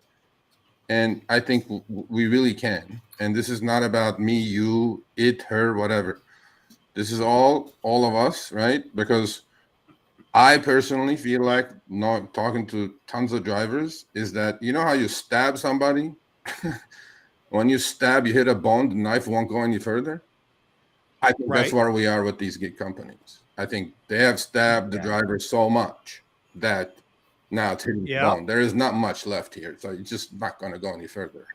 You have to pull it out and try for soft tissue again. And there's no soft tissue left on the driver, man. So, and where the apps have the advantage is the 70% turnover rate. So drivers aren't around long enough to feel getting bent over without lubrication. You know what I mean? I get that. So they don't know what it was a year ago or 3 years ago or 5 years ago or 10 years ago. You know what I mean? So they don't know what it was. They only know what it is. Yeah. So you got a hard time convincing them when all they're trying to do is make a few extra bucks to pay their light. But Vinny, I think, the question is valid. Your question is valid. I get it about the turnover and the transitory, crowd that we deal with. But I think we're going at this the wrong way. I think, educating the driver is meaningless to me at this point now, really. Okay. Just for the fact that, you said it. I mean, like, if somebody watches your channel and then 6 months later they're gone anyway, so what's the point? Right. But I think the consumer is not going to go anywhere. The consumer is there. They're still ordering. Oh, they're definitely They're ordering trips and deliveries at the highest rates ever. Uber had their best quarter ever. So in a two-sided marketplace, you can try to teach the one side, which is the driver, or you can try to kind of get the news out on the consumer side. Look, man, in this country, look what happened to Budweiser. Consumer votes with their pockets. I don't care who 100%. Says what. There's a massive influence of what consumer does and the way 100%. These corporations behave. And I think, man, I'm a capitalist, so no socialist commentary. I know you are, brother. Listen, don't get it twisted. Yeah, no. I'm just saying that I think we can do a lot more good now by just change. You guys talk about the pivot all the time on your channel, right? Always. I think the pivot should be more educating the consumer now with these types of stories. That now the next story should be, hey, consumer, you've been paying for this since 2020. Don't you want to know where your $7 billion is? Well, by the way, sometimes my riders share. He's like, I paid this much for this ride. How much do you get out of it? Yeah, well, I usually tell Eddie. Every time you do that, Eddie, what's the shock on the passenger's face? I wait until the end of the ride. He hits and then he watches as I get paid, and then he sees how much he pays and how much I get paid, and they go, and then they usually I tell them it's like, this is what happens every single time. They overcharge you and they're underpaying me. See, and they don't like it, especially when the ride is over $100. Yeah. Mm-hmm. Well, of course they don't like it. Breakdowns. Who likes it? Yeah, the new breakdowns with service fees, third-party fees, insurance fees, all these other fees. Like that's for another show. That's for another show. So anyway, but I think we can do some good. So stick together, everybody. This is the time to push. Okay, we're gonna push as hard as we can on our end. I urge all of these channels, including the guys you don't like. Okay, so we need everybody Nick push. back. Everybody push as hard as they can, because I think we can do some good now. We have like a window here that we can do some good. I mean, Vinny, I think we can push 9% harder. So just no. Listen. If I'm gonna push, I'm gonna need $500,000. You hear me, Lyft? I'm gonna need $500,000. I didn't know that was coming. Yeah, but Sergio's gonna need $500,000. Man, listen, Sergio. I get along with anybody till you try to take advantage, and then after that, I got to slap you around a little bit. And it ain't got to be on the internet, because I got plenty of flight miles. I can get where I got to go. I can handle that. Look, man. Anyway, everybody has their style, buddy. I don't know. Hey, listen, I appreciate that guy too. I just, some shit's just comical. But the bottom line is, listen, what you guys started, I know you have the drive and the will to follow through. I hope those that are around you. I don't think it matters. Honestly, I don't think it matters. I mean, look, I had that same follow through. It's okay. I can, with RideShare guy, without RideShare guy, I'm gonna do the same thing. No. I'm not saying that. That's not what I'm saying. What I'm saying is those that are around you, whether it's the political friends, the political connections, the journalistic connections, those are the ones. I hope they have the heart and the courage and the balls to follow through with you. Because if this is true in what you're saying, this is the tip of the iceberg. We all know how icebergs are. You got a little Eddie up top. And then you got the big black Vinny underneath. That would be Steven, not me. Okay? You know how this goes. Look, man, I've been new to this digital format of things. I love writing. So, if none of it works out, I'll go back writing again. But I'm very hopeful now. This is the most hopeful I've been for a while, that we can get things done. And look, man, your friends are as good as your last gig, right? So what have you done for me lately? And I know the reality. If I was like a young 25-year-old, I probably wouldn't know any of that. But I've been screwed over enough times to know who to trust and who not to trust. So to me, it's like, maybe if I have another year around, let's try to do some good, man. We need to give Sergio a GPS. A GPS. Yeah. No, just give him an air tag. We're gonna send you an air tag, bro. Yeah, give him an air tag. Wind up on Epstein Island, bro. So if I disappear, then you guys know where I'm at. My wife was concerned, quite concerned, because this is so funny, dude. This morning, you're talking $9 billion, bro. You damn right, she's got reason to be concerned. And that's what you think, right? Which is possibly more. I don't know. Well, we don't know because nobody says so. So I don't know. But no, the funny thing is, this is a funny story. So our neighbor, retired 85-year-olds, right? He was a lawyer and he flies his own airplane still and all that good stuff. So this morning, I was actually doing. By the way, I had my interview for Uber Crew today. Yeah, and how'd that go? Oh no, it was like the guy showed up. Brandon Black is his name, and he was white. he showed up, like nice, clean cut young gentleman, and he goes, "I'm Brandon Black." I go, "Nice to meet you." He goes, "We know about you." I go, "Fuck." Did they really? I go, "There goes my chance." He goes, "That has nothing to do with that. We're not Uber. We're looking at third party." I'm like, "Okay, all right." So it went well. I buttered them up quite a bit. And he says, I go, he goes, "Do you have any questions for me?" I go, "Yeah." I go, "Who's voting for this? Like, is the big boy or the little guys?" He goes, "Oh, no. We just put out this interview to drivers." I go, "Drivers?" Drivers. I go, "I'm a shoo-in. If you put this in front of drivers, I'm in." And the guy goes, "Yeah, drivers vote." I'm like, okay. So I'm hopeful. He goes, "About 10 days, you'll hear from us." And when does the voting start that you know of? I don't know. I didn't ask that. All I asked was like, who votes? Because if he said Uber execs, then I'm screwed. It's just not gonna happen. Yeah. But the fact that they said, wait, the fact that they're a third party group coming in to conduct the interview, and the first thing he says to you is, I know who you are. Yeah, yeah. As a third-party guy, not even an Uber or a third-party I guy. think Uber knows anyway. But you got YouTube University. He didn't say like I'm a fan or something, so I'm going like maybe. I don't So know. what kind of what kind of things do you get to do over in the Uber crew? Oh, I'm gonna have between 6 and 8 hours a month doing Zoom calls 1 hour at a time with drivers who are having problems. Okay. So I'm gonna be like I have a support, which complaint. is what I'm doing now anyway. So I was like, well, wait a minute. Wait. So you're gonna mentor drivers? No mentor. Like people have problems. Like let's say they got deactivated, or how do I call in? Or they don't know how to use the app. Whatever. Right. So nothing. Nothing. Customer more service. than that. Like I'm not going to tell them. The 3 Ps: patience, precision, planning, on any of that stuff. No. But wait a minute. Wait. Now I'm being serious. I'm not trying to be I'm funny. being serious. Yeah. Okay. You're going to be customer service. No. What this does is this is a third party. Okay, Uber hired this company called I forgot their name. So this company, whatever they are. This company runs the Uber Crew program for Uber. Okay. Mm-hmm. And what they do is like I've been to a couple of these lives. Actually, I live streamed a couple of them without them knowing on our channel.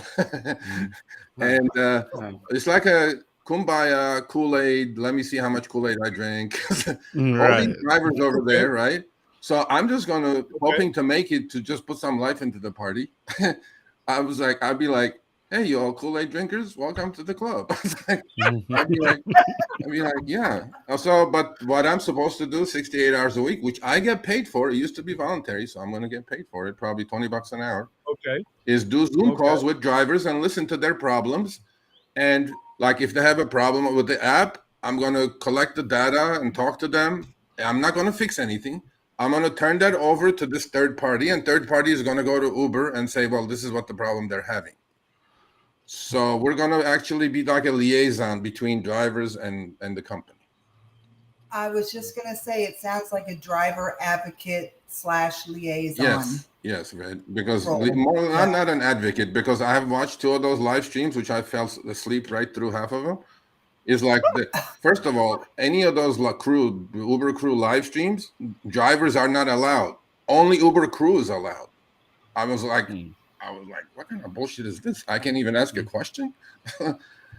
Wow. Yeah, that's Uber Crew. So fingers crossed. 10 days, I'll find out. Okay. Well, listen. Get yourself a little GoPro. Get yourself a little GoPro. Set it up on the side of you there. Yeah. Record the whole thing. No, we already decided Chris is going to live stream it if I make it, and I'm on the we're going to live stream it and blow this thing up. Whoever comes and says, I love flexibility and freedom. Like, bullshit, you don't have any flexibility. Bro. It's going to be good content, man. If nothing else, come on. Hey, we could all use a little comedy in our lives. Yeah, right? It was comedy. It will be comedy. They bring enough pain on us. Yeah, $20 an hour. Well, pretty good. So, okay, here, the last one. My neighbor rings the doorbell at 10 a.m. this morning. She's holding, and I did not even know that existed still. She's like 85. She's holding the LA Times paper, like actual paper, today's paper in her hand. So I'm looking. Right. She goes like, man, you're in here. I go, I thought that was last Thursday. That was the online version. So I'm trying to make the connection, like actual paper. Do they even print an actual paper? I didn't even know. So she goes, is Jasmine here? I'm like, yeah.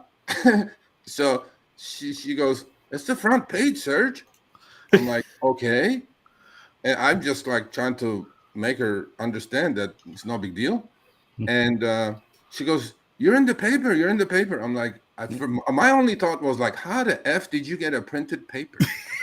Like, did you get in your car, put a quarter in the machine and pop the thing up and get the paper? Or that's all I'm thinking.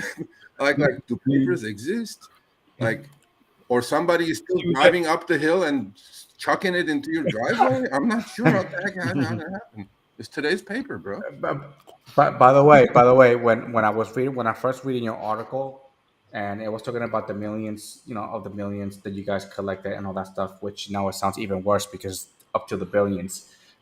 Your face expression and his face expression is like, we are going to die. No, actually, that was the LA Times photographer. They took like 60 freaking shots. I froze my. And By the way, all that of is them. exactly that's in front of the Uber hub in Burbank in LA. Okay. I was like, Right who by where I said work. that? Yeah. Yeah, but Oh, they said maybe we should, right above me. sign Right in above me, there. there's a huge Uber sign there. Yep. It should have been in the picture. It was like in some of them it was in the picture, but I guess they didn't pick that one. So Yeah. we had like a whole bunch of them. We had like thumbs up, smiley ones, sitting ones, whatever. And so I guess this is the one they chose because we look like mad, like we're gonna screw you any second now, kind of a look, or we're coming after you. Look. Yeah, Sergio looks pissed. Mhm. Yeah. I'm thinking 1812 gold miner rush. Yeah. Sitting out there with your pickaxe in one hand and your shovel in the other. Yeah. I got that whole vibe. Did you? From that picture Okay. when So I supposedly we were supposed to give the vibe of like we're mad at you kind of a vibe. I'm like, okay, whatever. No, I didn't get that. No. I got, damn it, we struck gold. That's where we're at. We found the gold. Okay. I never That's thought the about vibe I that. Yeah. Okay. So We I found don't know. I get we're mad. Yep, that's what I got. I they said like serious face now, like we're coming to get you kind of a look, and I was like, okay, whatever. So yeah, that was that. But yeah, the paper still exists, people. So you know. There you go. Oh wow! But so yeah, we're gonna keep working. Let's stick together, guys, gals, everybody. We can make, make this happen.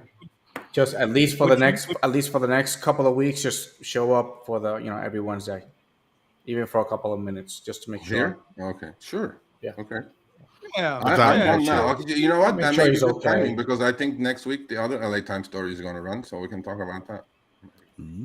Okay. Well, listen, bro, we always appreciate you coming through. You know, you're more than welcome to hang out with us. Oh, by the way, my friend Sergio. Yes, sir. I went looking for my bowling ball because I still have one bowling ball. I don't know if you know this. I used to own 4 bowling pro shops. I don't know if I ever told you. Oh, no, I didn't know that. Oh, yeah. Yeah, I was a PBA card member for a lot of years. Oh, my God. Shit. Okay. So, well, wait a minute. I ain't as good as you, but you know what I had to do to go find that bowling ball? No. I had to move my golf clubs. Oh, man, that hurts. I took out, it did. I took out my 3-wood. I took one swing with it. I went outside, took one swing with it, went right back in, put it back in the fucking in my bag, put the cover back on, and it's back in the hole. Yeah. No, golf is difficult, man. That hurt. Golf is difficult. And I thought about you. Bro. I was like, oh shit. Yeah. I can't let Sergio see golf my is swing. difficult, man. I think it's worse than my trading. I don't know. All sports are difficult, but golf is pretty difficult. But by the way, Sergio, I still have your meeting with me on the green line over the yellow line on the 13th. So how are you guys doing with the green line over the yellow line? Good. We'll talk. Hey, you can come jump on us in the morning with man. I haven't even looked at stocks for a week because I've been doing this thing for like a whole week now. You're not missing much. No, okay, cool. Yeah, I know today was bad, but I don't know. Whatever you were eyeing up. Wasn't bad for me. It's been good news though. It's been good news for me so far. Okay, cool. So guys, thank you, Red Lady and gentlemen. All right, Serge, one more time. Hey, everybody in the chat, give it up for Sergio. Thank you. More to come. Stay tuned. Well, stay tuned. More to come. More money in our pockets. This. Yeah. Only. So okay. Shout out to Jeff. He put an amazing video. Talking about that. My man, thank you. Next time I'm in Arizona, I'll definitely come and knocking on your door for sure. I'm sure my son will be there sometime in the next couple of months for soccer or whatever. Man. So I want to give the king of all drivers on the planet over here, sir. Much respect to you. I had the intergalactic king of drivers. Yeah, because he's been only a driver for a year, so maybe beginner's luck or some shit. I don't know. Sergio, let's be honest. If you go downstairs and you got 15 cars to choose from, yeah, one of them's bound to make some money. Okay, one of the damn cars you got in your garage is bound to make some money. I came from a different angle than everyone else. I came from this having money. 15 different angles. So you came from having money by not having money. Now you're back to having money. Yeah. Okay, there you go. See, sums it up. No big deal. So Eddie is doing his green line, yellow line. I can see that. Correct. So Key is over here's house. Deliveries is dead. Okay, so this last week, I did like 35 Lyft trips and took $600 of Lyft's money,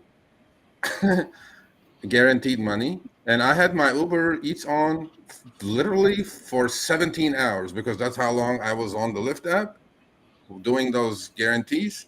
I got 4 Uber Eats pings, man. That's horrible. Wow. I was like, shit, that's garbage. And I'm like, it's tough everywhere across the board. I'm seeing people left and right. Yeah, I don't know. Yeah. And so Steven is married now. So I gotta just roast everybody except Red. I'm not gonna roast her. Steven is married now. I can see he's gained a couple more pounds. That's just good. And you know, his new YouTube channel is called The Broken Driver. No longer the broken driver. And Vinny, I'm not gonna roast you because you can roast me back, so I'm not going to. You know, Vinny's not gonna work. Ain't nobody got time for that. Yeah, there you go. No problem. Anyway, so thank you guys, lady and gents. Love you all. All right, buddy, we appreciate y'all. We're gonna get him this time. Stay tuned. Yeah. All right, my brother. Anyway, man, that was a lot to take in. I hope everybody if you guys are out in California, man, make sure you check your apps, know where your money's coming from. They ain't giving away money. Trust me, they're not giving it away. You know, you got people out here trying to get you your money, but they ain't gonna give it away. They already got it. So if you didn't get it by now, something is very wrong because everybody got it already. So actually, no. You know, this is also another thing. It's like if Grubhub was public, we should short the crap out of that thing. So Grubhub announced on Friday while I was driving Lyft, I go, ping, you know, somebody sent me a screenshot saying, oh, Grubhub is paying. I'm like, okay, great. Guess when they're paying? Between June 28th and July 2nd. What is it? They don't have the money? I'm not sure what's going on. Wow. Didn't somebody buy Grubhub though? Yeah, the European thing. Just Eats bought Grubhub. So. Wow. And they ain't got the cash to pay out. I don't know. They should have the cash unless they siphoned all that money, Prop 22 money, to do other things. You know, can you spell money laundering? I'm not sure. Well, that's the big F word, and it ain't a curse word, but boy, some people don't like to hear it. Anyway, so you know, I'm gonna go eat dinner now. All right. You earned it, brother. You earned it. Take a couple of days off and relax too, man. Unwind that mind of yours. Yeah, I need. You know, you gotta recharge a little bit. Keep me safe. He keeps moving around. Moving here to there. Don't stay I keep in one moving place around in the house. Don't stay in front of the windows and stuff. Yeah. Keep changing your angles. Listen, dye your hair. Everybody in the garage is gonna be sending you a text message every hour to check on you. Right? Yeah. All right. You're now under our protection. Okay, so he's showing me a 2554 trip that he's about to go do. Look at me, he's gone. Oh, alrighty then. There he goes. That's why he's the king, bro. See, right there. I ain't never seen a rich dude run for $25. Did you see how quickly that ant moved? Okay, what kind of king are you if you're moving for 25? If I'm rich, I'm not running for $25 just so I can get stabbed in the back by a crackhead in my car. I'm not doing it. I'm rich. I don't gotta run. I'll walk to the backstab. Are there any black people that are $25? I don't think so. Lux Black XL or whatever he's doing. Those. Anything black shouldn't be $25. That's gonna get me to move like that unless he's going like. I didn't run that fast for $138 because I was like, you took at the off, stadium, bro. and I don't want to go to the stadium. He took off. He took off like a bat out of hell. Shit. Yeah. Well, you know, man. Listen, it was an Uber shared ride in the Porsche. He had to go. You know. This could be it. That could be it. Life goes on. Chicago Uber Lyft prices could drop as rideshare add thousands of drivers. Is it true, by the way, Lyft is getting rid of Lux? Is that true? Yeah, bro.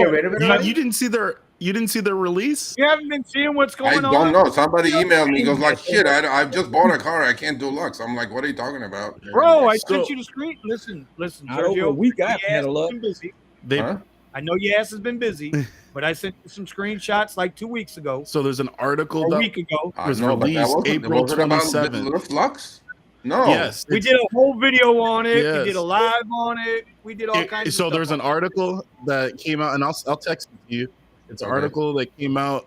It was like a interconference memo or whatever, released the 27th of April, where they discussed the restructuring of Lyft and the three main departments that they're focused on, the new leadership roles, and then they said that they were going to be getting rid of certain ride types to simplify it for the riders. That's what they said in the article. Okay. And the two types that they're planning on getting rid of are shared Yeah. and Lux. No way. Yes. Shared's already off the app. I still have it. I still have it on mine. Shared has already been disappearing from several markets. But Lux, still have like, shared Lux and was Lux. good for you guys, no? Yeah, exactly. Well, here's the thing. Lux in certain markets, as a rider, Lux is not an offered platform anymore. Right. It goes from XL to Lux Black XL. Oh shit. Other drivers, other riders in the same market still can request a Lux ride. That's weird. On the driver's apps, I'll send you the screenshots again. Okay. On the driver's apps, it's still listing Lux as a ride type you can pick up. Wow. So it seems as if, and I'll go one further with you. Because of that, 2 weeks ago, we had the big thing. Remember, Jeff, we had the big thing with the scheduling app. Their scheduling app was all jacked up. Yeah. And we couldn't figure out what was going on. Then all of a sudden, we're noticing Lux rides are not on the rider request app on certain drivers in all the markets, Sergio. It's not like the mysterious cloud and the hockey puck bullshit that Uber's doing with the surge. Yeah. Some drive, you and I could be sitting side by side, live right next door to each other. You'll be able to order a Lux ride on the rider app, and I won't. That's crazy, man. Oh, and I'll be getting a lot of that 15-minute timeout on both apps. You mean the spoken timeout or the unspoken timeout? The unspoken timeout. No, there's Even a spoken while kind. There's a spoken kind where they take you to trip radar heaven. So No, nothing. There's nothing. No ping, no radars, no nothing. The app is on, everything on, not even deliveries. they just the ghost you. I just basically don't. I don't get ban. anything yet. See, these are the things that I'm need gonna to get me be. an LED. But it's usually the moment I decline. When I decline twice, Yeah. then that's when Second time, yep. when they do it. Yeah, This Not the is third time. bullshit. See, this is I'm what gonna needs to get get LED fixed. in my car that's Exactly. cash ride while I'm on timeout. So people gonna be able to pay me That's cash. such garbage. Get that. Yeah. It's garbage. They do bro. it. It's garbage. That's what I said. Knife is in the bone. I'm like, it's not going any further. So either you pull it out and stick it to me again, or we're just gonna stop right here. I'm like, come on, man. What kind of BS is this? You know. I will always go back to, people think I'm crazy when I say it, but I say it all the time. These apps got a lot of bad code or corrupted code in there. And then when they go in there to try to change something on these apps, whether it's for the riders or the drivers, right? They wind up crossing code and they just don't mess it up realize it even or more. think it's fixed. Oh, they are. And then when you call in to report it with customer service or Oh, you they have no email or clue. whoever the hell is answering, right? Nothing gets resolved. Well, But boy, let there be an Uber outage somewhere, and All you gotta do- well, they're calling Elon Musk coming in with Starlink. No. to get the app up. Let there be an accidental. Oh no, the app is tripping and it gave you a $25 surge. We're gonna take that back from you. You weren't supposed to get that. Or your surge isn't available. Hey, we're sorry about that. Yeah, we had to We'll turn it correct off because of glitches. But screw you, because we don't know if you were on surge or not. To No, but actually see, get paid. Lyft just gave some guy like $160 because they made his wait time 17 hours by accident. Gave this dude like $160 something, and they sent it on our. I think Ron sent that to us, and so then Ron sent the email from Lyft, and Lyft was saying, "Hey, we're not going to take that $160 something from you, even though it was a mistake."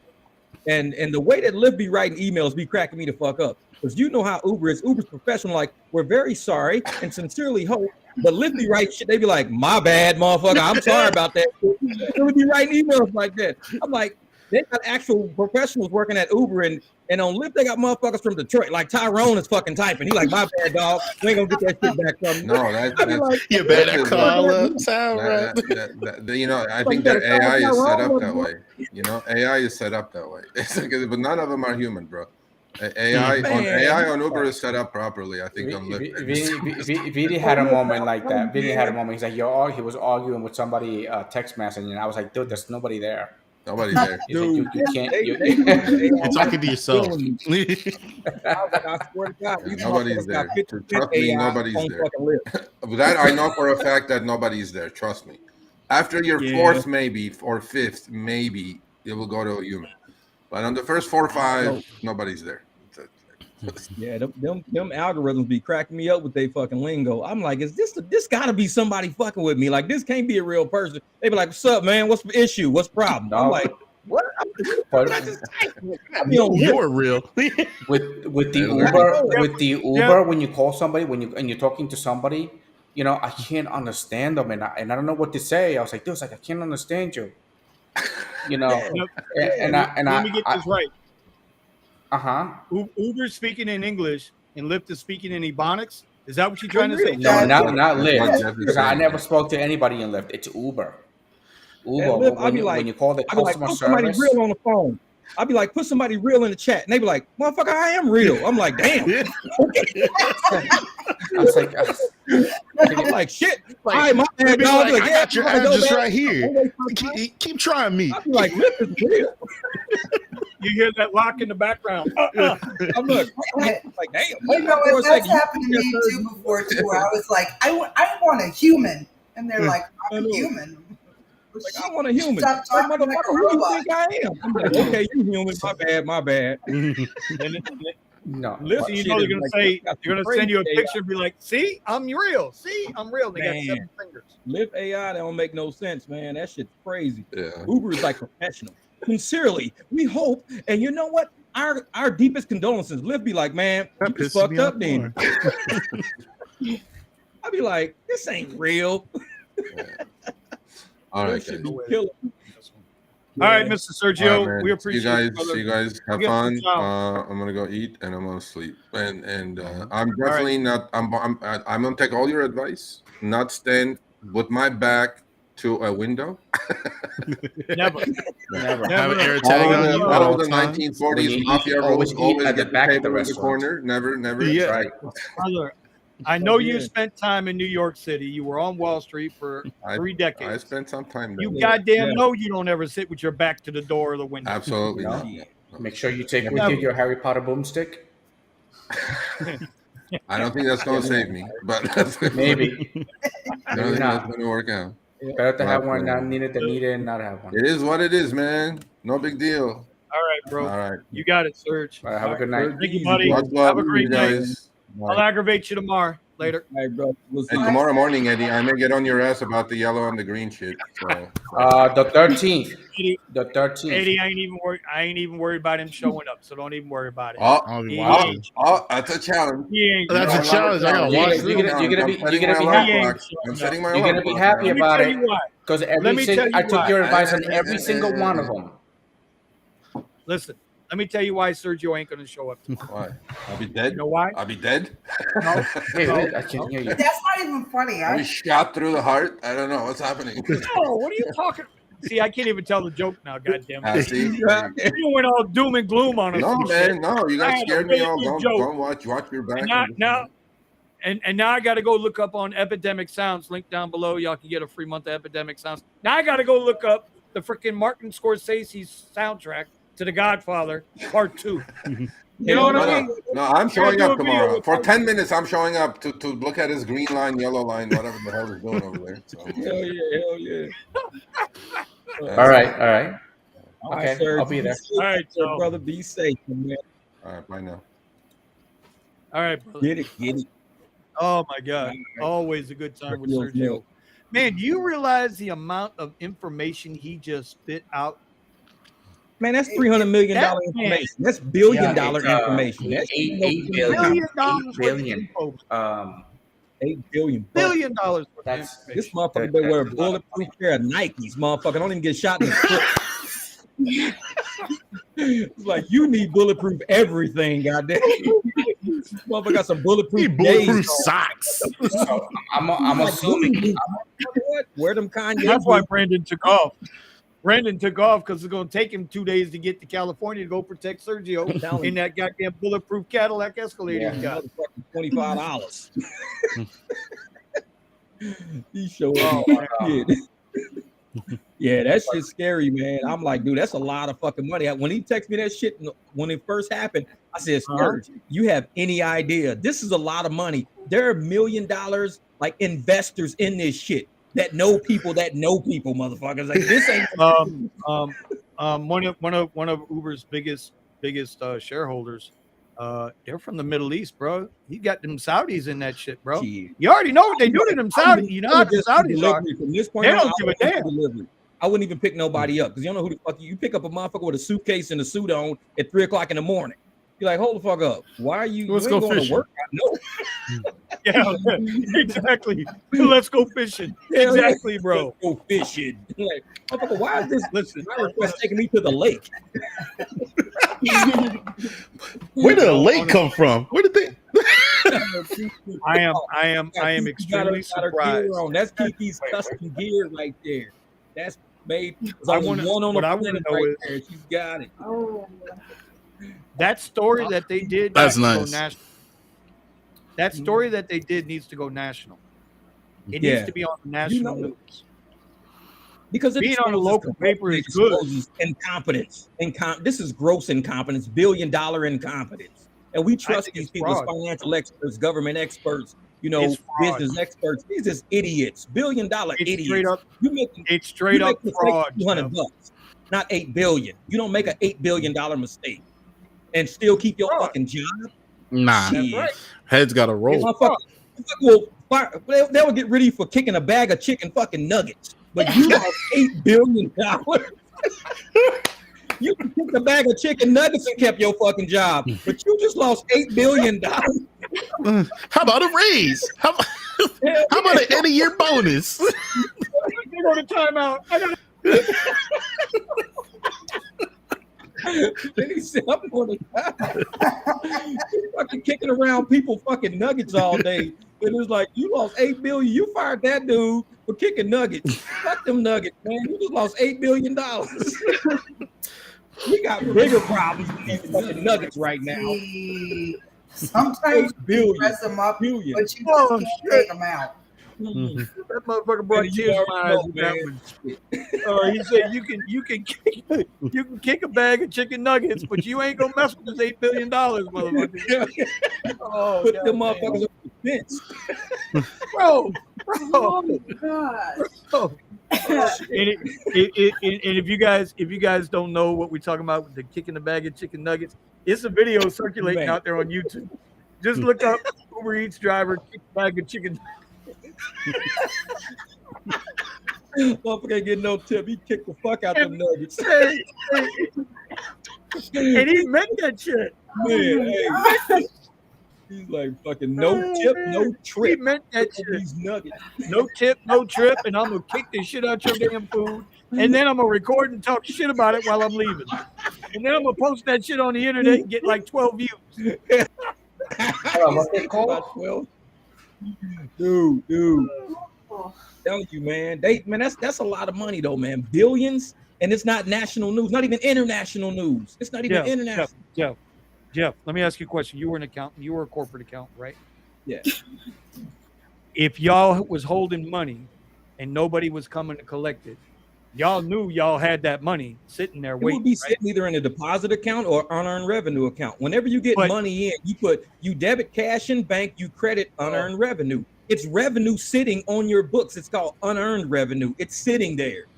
So you got to pay that shit out to somebody. And I bet you they were like, where's this money from? But that's my point. They knew the money was there. All those companies knew that money was there. And I promise you, one comptroller called the other comptroller, and was like, hey, did they call y'all about getting this money yet? No. What about you? No, let's hold it for 6 months, make this interest. We all get some bonuses out of this shit. Yeah. And that money's Man. still sitting there. That's the other part too. They're paying out the 34 cents adjusted for inflation, but they're not paying out the compounded interest on that money sitting there in the bank, especially with interest rates as high as they are now. And you got whole banks like SVB collapsing. Silicon Valley Bank collapsed. $8 billion is a lot of money. It was that damn bank at least. Bro, do you know who one of $8 billion sitting in that bank? do you know who one of the biggest accounts was in SVB? Uber. Who's that? No. Uber.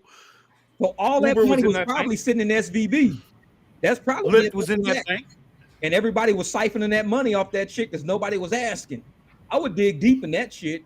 I ain't digging deep because I like my life. But Sergio should be digging deep in that shit. I like my life. I like my life. I'm going to eat some motherfucking chicken nuggets, man. I'm not worried about this fucking money.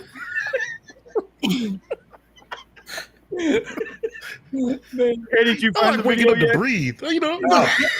Eddie, I ain't worried about this. Eddie, did you find? You're all getting people crying over there. Stop. Okay. No shit. I can't. But it's serious, man. If SVB Uber was one of their main accounts. Think about it. And this is where the money was being held. That's why they probably didn't say shit. Because they knew it was something going downhill with all these deposits and all this money. And they were like, you know what? If we start speaking up, we really going to implode this bank. Let's let people get their money out first, and then we pay with whatever we got left. Well, hey, but listen, Jeff, remember this, bro. That bank had to be saved. Yeah. That bank bailed had to be saved. Bailed out. Gavin Newsom. Yep. All the motherfucking crooked bastards out there in California. And I know Serge don't want to get into the whole political thing and this paying off that, this paying. Listen, bruh, don't nothing move but the money, right? You need muscle behind your hustle, right? Yep. And you need muscle behind your hustle. And these politicians ain't got the muscle. Nope. You might get one lowly legislator somewhere in bumfuck Egypt that might say, hey, you know what? You're right. You guys should get fair. I'm going to fight for you. And he gives an honest effort. Until he can't open that door. Find somebody running for office. That's what you do. Find somebody running for office. Here's my question. In the politics. Here's my question for California. Who's that? Where is? Oh, who's back? Who's back? Is that it? Oh, where's that woman, Lorena? That politician, Lorena. God, I can't remember her freaking last name now. She was the chick, the female Democrat politician in California, banging out for all of this. For Rideshare United and for all of this shit to make Prop 22. And what was the other one there, Steven, before Prop 22? AB5, right? AB1. Lorena, what the hell was her name? Lorena, God, I can't remember her last name. Anyway, she's a bullshit politician, right? They found her to be a bullshit politician. If this story ran in the LA Times, this story is news. Why isn't she out there holding her own people accountable? Hey, why didn't you do your job and take care of these drivers? You know why? Because she already got her fucking payoff. She already got her fucking money. She got her pay. She's like, I'm out. I have nothing. That's it, Lorena Sanchez. That's it. No, it wasn't Sanchez. It's not Sanchez. It's not Sanchez, bro. It's not Sanchez. You sure it's not Sanchez? Yeah, I promise you it's not Sanchez. Yeah, it's not a man. It's got to be Sanchez. Listen, tune in tomorrow in the money with Eddie and Vinny. And with our special guest star, we have a new weatherman on our channel.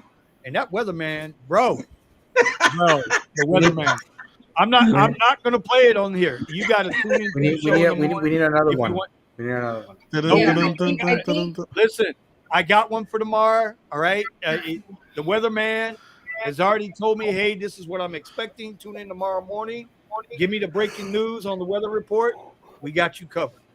Hey, we got weather forecast. Who the hell keeps coming in? Oh, hell no. Hell no, Brandon. You can't come back in. You bailed on us for $25 and a slice of pizza. Yeah, I mean $25 for a mile ride. Are you gonna abandon it? Are you gonna abandon the group?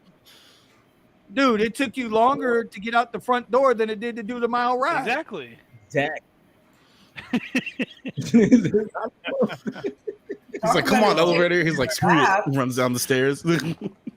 Yeah. All right, let's see if I can find I don't know what I did with it. What I do with the weatherman? I'll show you the one from today. Hell no, you got to tune in the morning to see it. If you ain't tuning into in the mornings with Eddie and Vinny, that's the only way you're gonna get to see it.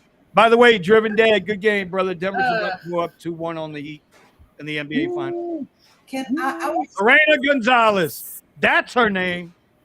That's her name right there. Thank you, Dick. Lorena Gonzalez. You guys are gonna hate me, but when I hear the name Lorena, the only Lorena I think of is Bobbitt. The chopper? Yeah. The chopper? Yeah. There she is. There she is. Yeah. Hey, all y'all in California who didn't know y'all was getting this money, right? Y'all need to go down to her office, call her office, right? Because she is a nasty if when I tell you that. She blocked me on Twitter, so I don't like her. She blocked you on Twitter? Blocked. Yeah, that like, explains a lot, Benny. Hell yeah, it's personal. Hell yeah, it's personal. Blocked on Twitter. The backstory on She got me. Listen, Lorena Gonzalez has got me blocked. Sergio's young lady friend, the expert law professor on labor law, which I caught her up a couple of times on Twitter. She blocked me, Vinaya Dubib, or whatever the hell her name is. I laugh at some of these people because they think blue collar people don't have an understanding of labor law.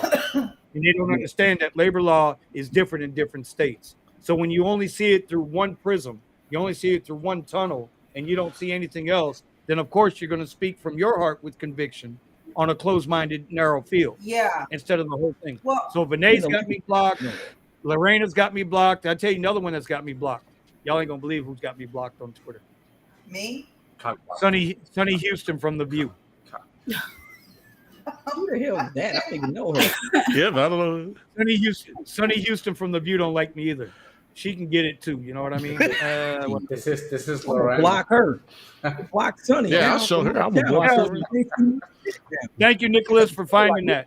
That's why I tell you, don't. Oh man, you did not go to Lorena Bob. Yeah, just Lorena Bob. Oh my god. 1988. Oh my god. Listen, that 1981 shit. No, Ron, nobody sees you in the chat. Oh yeah. Hold on, he's right there. Oh, where are you? No, I don't see him. I see a little tiny head all the way at the bottom of the screen. Show his picture, bro. Bring up his picture, Eddie. Where's Ron's picture? We need to see Ron. Ron's picture. Oh, there he is. There he is. Show me Ron's picture in the chat. Come on. You know his picture. His album cover, bro. Where's his album cover? Oh, Lord. Just for you. I got just for you, Just for you. There it is. See, I'll do it. There's the album cover. I got a new microphone. Is it still bad right now? It's a new microphone. Yeah. You're gonna have to turn down. You're gonna have to turn down the mic volume in Windows. I'll tell you how to do it later. Come on, man. It's a Chromebook. It's a Chromebook. It's not Windows.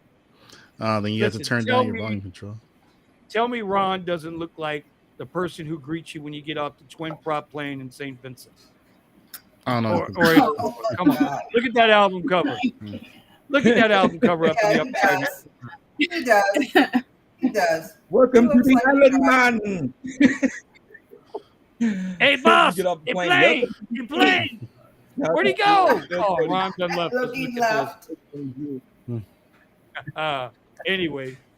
Oh, my God. What a night, bro. Vinny's making enemies. Bro, I got a lot of enemies. Don't worry about it. I'll be all right. Oh, Brandon, where'd that 1 mile ride take you that it took you 20 minutes to get downstairs and get back upstairs because your elevator's broken? Well, I live in the theater district, so they were leaving a play, and I took them back to their hotel. They could have walked. And you came back, though? Yeah. Why'd you come back? I didn't get a ping on the way back. Oh, okay. I don't know. Buddha says he was blocked by Elon for a year. What the hell? How do you get blocked from Elon Musk? That was an Elon dummy account. You ain't lying. That was a bot account. Oh, 21, got to run. Nope, not good enough. The 25 was, though. Yeah. Hey, Steven, what good comments? Did we miss any really good comments? Because I actually was really into what Sergio was talking about. I mean, I threw up the ones that I saw. So. Okay. All right. Okay. I mean, people wanted to talk about the basically what Sergio asked about toward the end, and then the shared with Uber. You know, somebody had mentioned that earlier, but Sergio's covering his stuff. So, man, I tell you, it's big, man. That's big news. So, Key, you've been out driving, right? You've been doing your Uber Eats and stuff out there, right? How's it been for you? Because if he's saying it's slow out in LA, how's it for you with your strategies and your ebook and everything? So it has been slow during the week. I think I was telling Eddie yesterday, it's not that I'm not able to make the goals that I had, but it's taking me longer and more hours in the day to get to those goals without compromising too much and taking those trash rides. So that's kind of the compromises: waking up earlier, getting out there like at 11 o'clock when the lunch starts, 12, not 12:30. It has to be, you have to be like there at like 10:53 when they're like just turning their little screens on at the restaurant setting up. And then as long as you're in like a work area where people are at doctor's offices or stay-at-home moms or working from home, those kind of areas, it's pretty busy. But it is pretty brutal during the week. The weekends are fine, but brutal during the week. And Saturdays have been surprisingly slow. It seems like Sunday and Monday are like the busy days now. What do you think, Brad? Kiki, can I ask you, are you large order program on DoorDash? So I don't have DoorDash. I only have Uber Eats. Oh, okay. Yeah, DoorDash won't let me in because I had a campus driving back in COVID, and I put like 3 points on my license, so they don't let me in. Yeah. You got 3 points on your license? Somehow Uber has always, redone my background check and my driving thing, and I've gotten tickets and they've never told me I couldn't sign in. I've never had an issue. And I wish I could get my first background check. Other catering apps? No, I only use Uber Eats. Last year I did Uber full time. Like I did Uber Eats, Instacart, and I think those were the main two that I was using. Mm-hmm. And I tried Roadie. So I was doing that full time, but my bread and butter is Uber Eats. I don't like shopping. It takes a long time. If they're not like quick, orders, especially out here in this heat, it's just brutal. Taking those bags up to the apartments, the 32 cases of water, like it's much easier to kind of do short runs like that up north. Down here, it is brutal. Yeah. Oh, sweat. Well, damn, girl. Yeah. And I did it full time last year, so I don't want to do full time gig work anymore. I'm more looking to, executive produce. Produce. Hey, everybody needs an executive producer. I'm bad about it. I got one, Cody C. He is amazing. Yeah, and we got Kiera. Yes, she's been doing a bang up job. I haven't even looked. Did anybody go by the we low keyed intro the store, the Rideshare Garage store. Darling. Has anybody gone and checked it out? No, because I didn't know about it. I think we're gonna drop today. Excuse me, I am one of your first purchasers. I have the. Oh, are you really? That's true. Yes, I have the women's. Hey, shout out. Rideshare Garage T-shirt coming. We have to shout out Cray Cray. Cray Nay, right? And her name is Cray Cray, right? So that crazy woman, like, she has a shopping problem. She bought out her store, guys. She said, "Hold my beer." She went in the store and got what she wanted. No, she didn't. Stop. Yes, of course she did. Forever ago. Well, I mean, I wasn't even listening. All I know is I saw the link. I hit up the link, but I was listening to Sergio. Normally, Kiara or Steven, normally Steven handles all the comments. So if I'm in with what we're doing on the panel, I ain't seeing nothing. Right? Yeah. Well, we were shopping. Wow. We were shopping.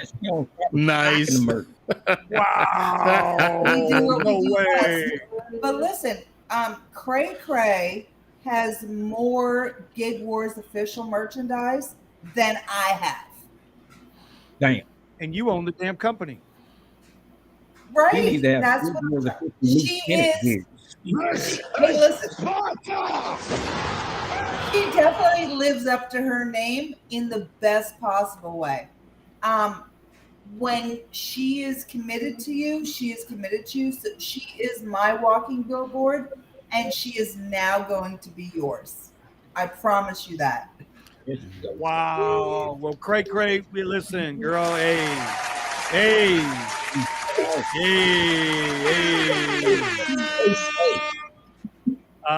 Listen, I'll have. I like if you bought up the damn store, I can't send you nothing. She refers to Gig Wars official merchandise as her uniform. Hey guys, what's the store? Oh. You don't know your. Hold on. Okay, I see it now. I see it now. Oh, that's so there's for you, John. It's familydollar.com. Go hit up familydollar.com. See what she says? Loyalty is everything. This is why I fucks with this girl. Like no matter what. If she buy all the hoodies, a bad day, she sends here buy a coffee. I mean, she is true and true. Wow. Well, you know what? Thank you very much. We appreciate it. We just got it done today. Kiki she designs everything. She handles all the back end on it. I just had to put the numbers and the financials in place. But I know it's a group effort. Like there's a Jeff Talk shirt on there. There's Eddie's Nobody Cares, Work Harder Ron. We're working on a shirt for Brandon, but we do have a Brandon poster. He doesn't even know it's there yet, but we're gonna put that up there. You know, something to help everybody. Listen, we ain't making a lot of money on this. We're just trying to keep it going, and we split it up amongst ourselves, and then we can do some things in the future. That's basically what that store is going to do. We appreciate it. Like we love you for it. On my merch, I make maybe like $2. Depends upon the item. Some things are only $1. Yeah, it happens that way. Yep. It happens that way. Because it's all drop ship. It's not stuff that we buy in bulk. Right. And you know, there's another one getting ready to come online. There's another merch guy that we're going to promote on our channel. So you got, like we've been putting up Jeff's channel, right? Usually when we remember, we put it up, J&B Tees, because Jeff's got the flyest shirts out there on the market. I don't give a damn what anybody does. So here's my question. Jeff is bad. Here's my question for Jeff. Jeff, do you have to purchase and hold your stuff, or does your person do it per order? Because he makes them. Fly shit. He's bought all my equipment back like in 2015, and I got a whole bedroom with tons of inventory, shirts, hoodies, all kind of shit. Yeah, see, I don't do that. I think I should have just walked in there and just make one. Mm-hmm. But Jeff, listen, if you want something really custom, Jeff is the guy to go see. Yeah, I know. Yeah. You gotta get this one. Well, it's backwards, sweetie. We can't. Oh, cheap people eat cheap food. Hey, baby. That's nice. I eat shit like that. Yeah, exactly. Yeah. Look at the shirt. Look at the shirt. Yeah, when you wear that to people, they know you better tip you with cheap money. These are my favorite shirts. Oh, everybody get the big I'm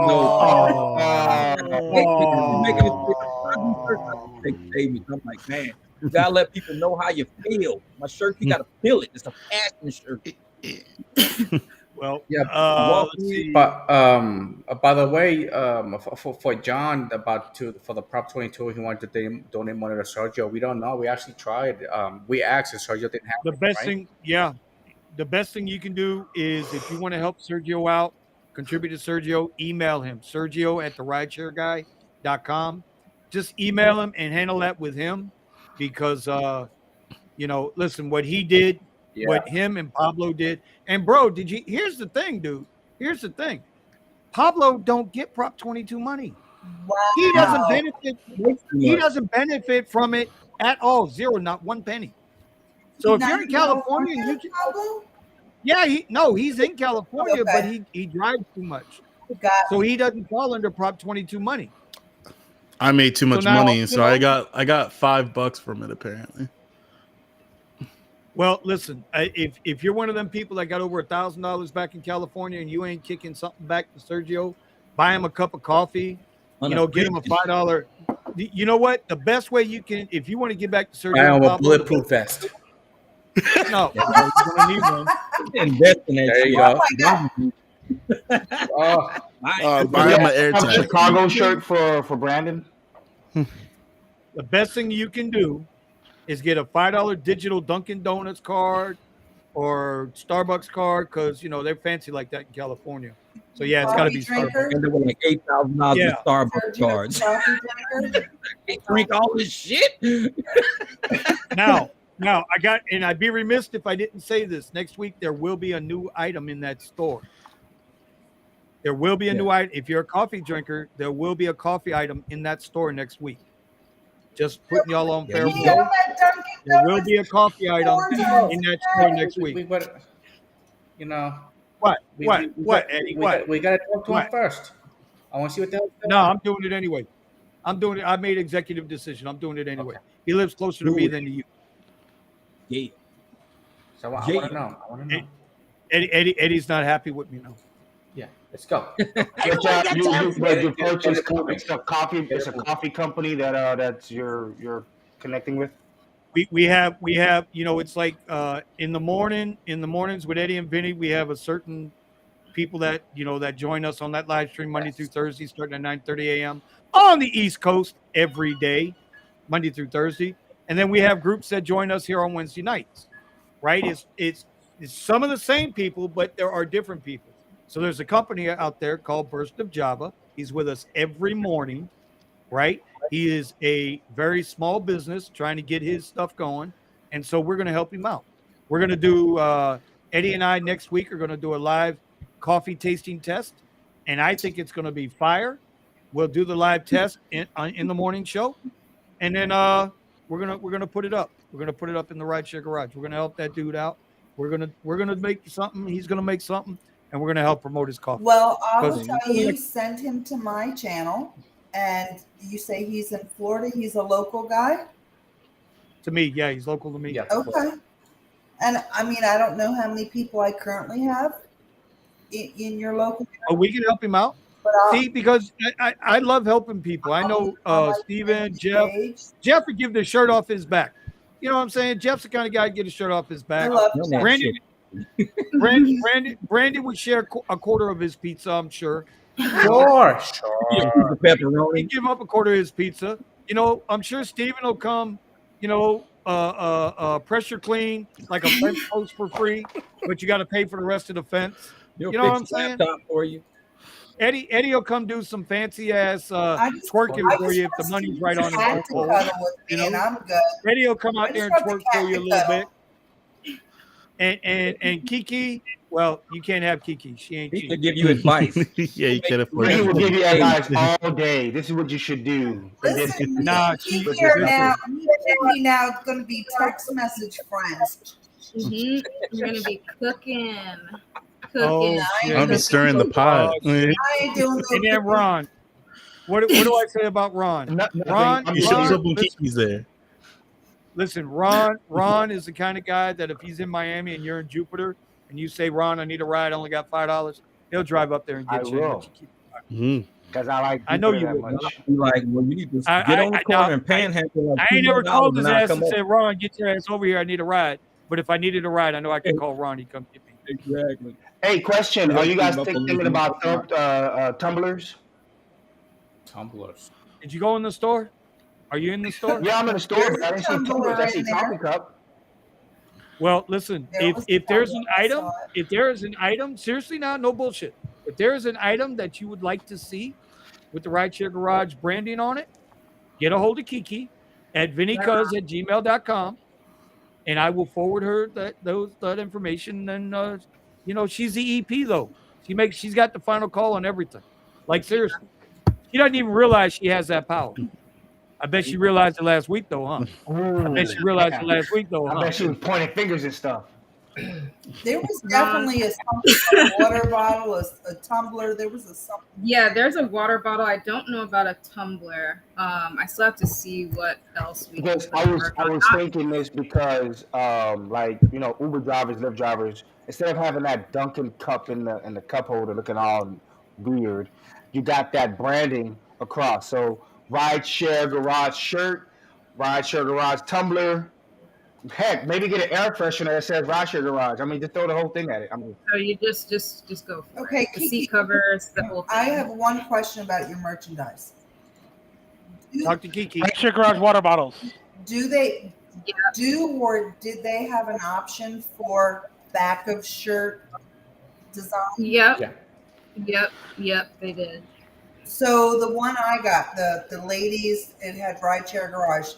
I didn't see on the images. Is there a back of shirt design? There's nothing on the back. I didn't put a design on the back. I wasn't sure if we wanted to put anybody's YouTube channel or things like that on the back of the shirt. Jeff Talks. We just left it simple and plain for now. But if you have any suggestions or things that you might want on it, I can go in there and make something and slap it on. So I'm not saying that what I do is right, but on all of my merch, I have something on the front and on the back because I don't know if you're seeing me coming or going. That's yeah. I mean, when I had my pro shops, I had shirts that were only front left labeled. Then I had shirts that were across the entire front, nothing on the back.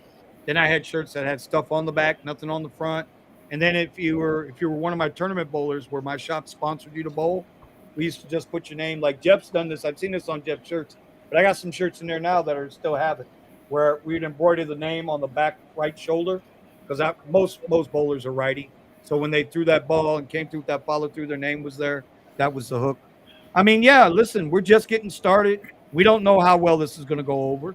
We hope that, people will take a look at the store. Hopefully they'll find something they like. If they don't, and they're looking for something they can't find anywhere else, let us know. We'll be happy to take care of it. So, but Jeff has the custom shirts. That's all I'm going to say. Jeff does. I don't know, man. I'll be in the design lab sometimes. And I'm like, I got to go drive shit. You know, right? This is sometimes just like other work. Hey, the other work is actually work. You gotta think. Hey, Driven Dad. Keep doing this weather thing. When are you gonna need a weather shirt?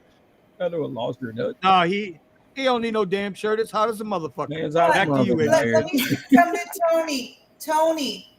Tony, I booked my flight yesterday, but unfortunately, I don't have your email address. I'm wondering if you can email me because I would love to hire you for a private ride rather than me just getting an Uber. Tony's email is askmywife @dammitiain'tgotnolife.com.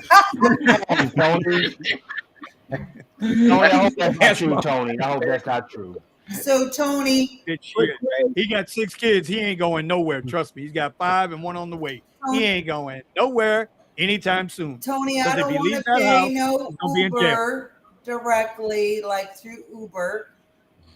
I would rather pay you, right? Because we keep money in the family.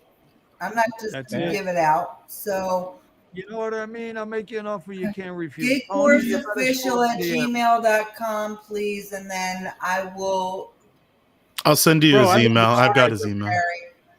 I love this shirt though. Driven Dad Tony. He says, "Lost your nuts? Come to the Rideshare Garage." Yeah. Come on, I like that. Now we just need Jeff to fabricate it. I don't know. Buddha says he's got some designs. Hit me up in the Discord, bro. I'll come check you out in the Discord. We'll see what we can work out. All right, y'all. Listen, it's 11:19. Jeff, I saw your video. I saw how you had to. Your last video, man, was a banger for sure because you went into grind mode, bro.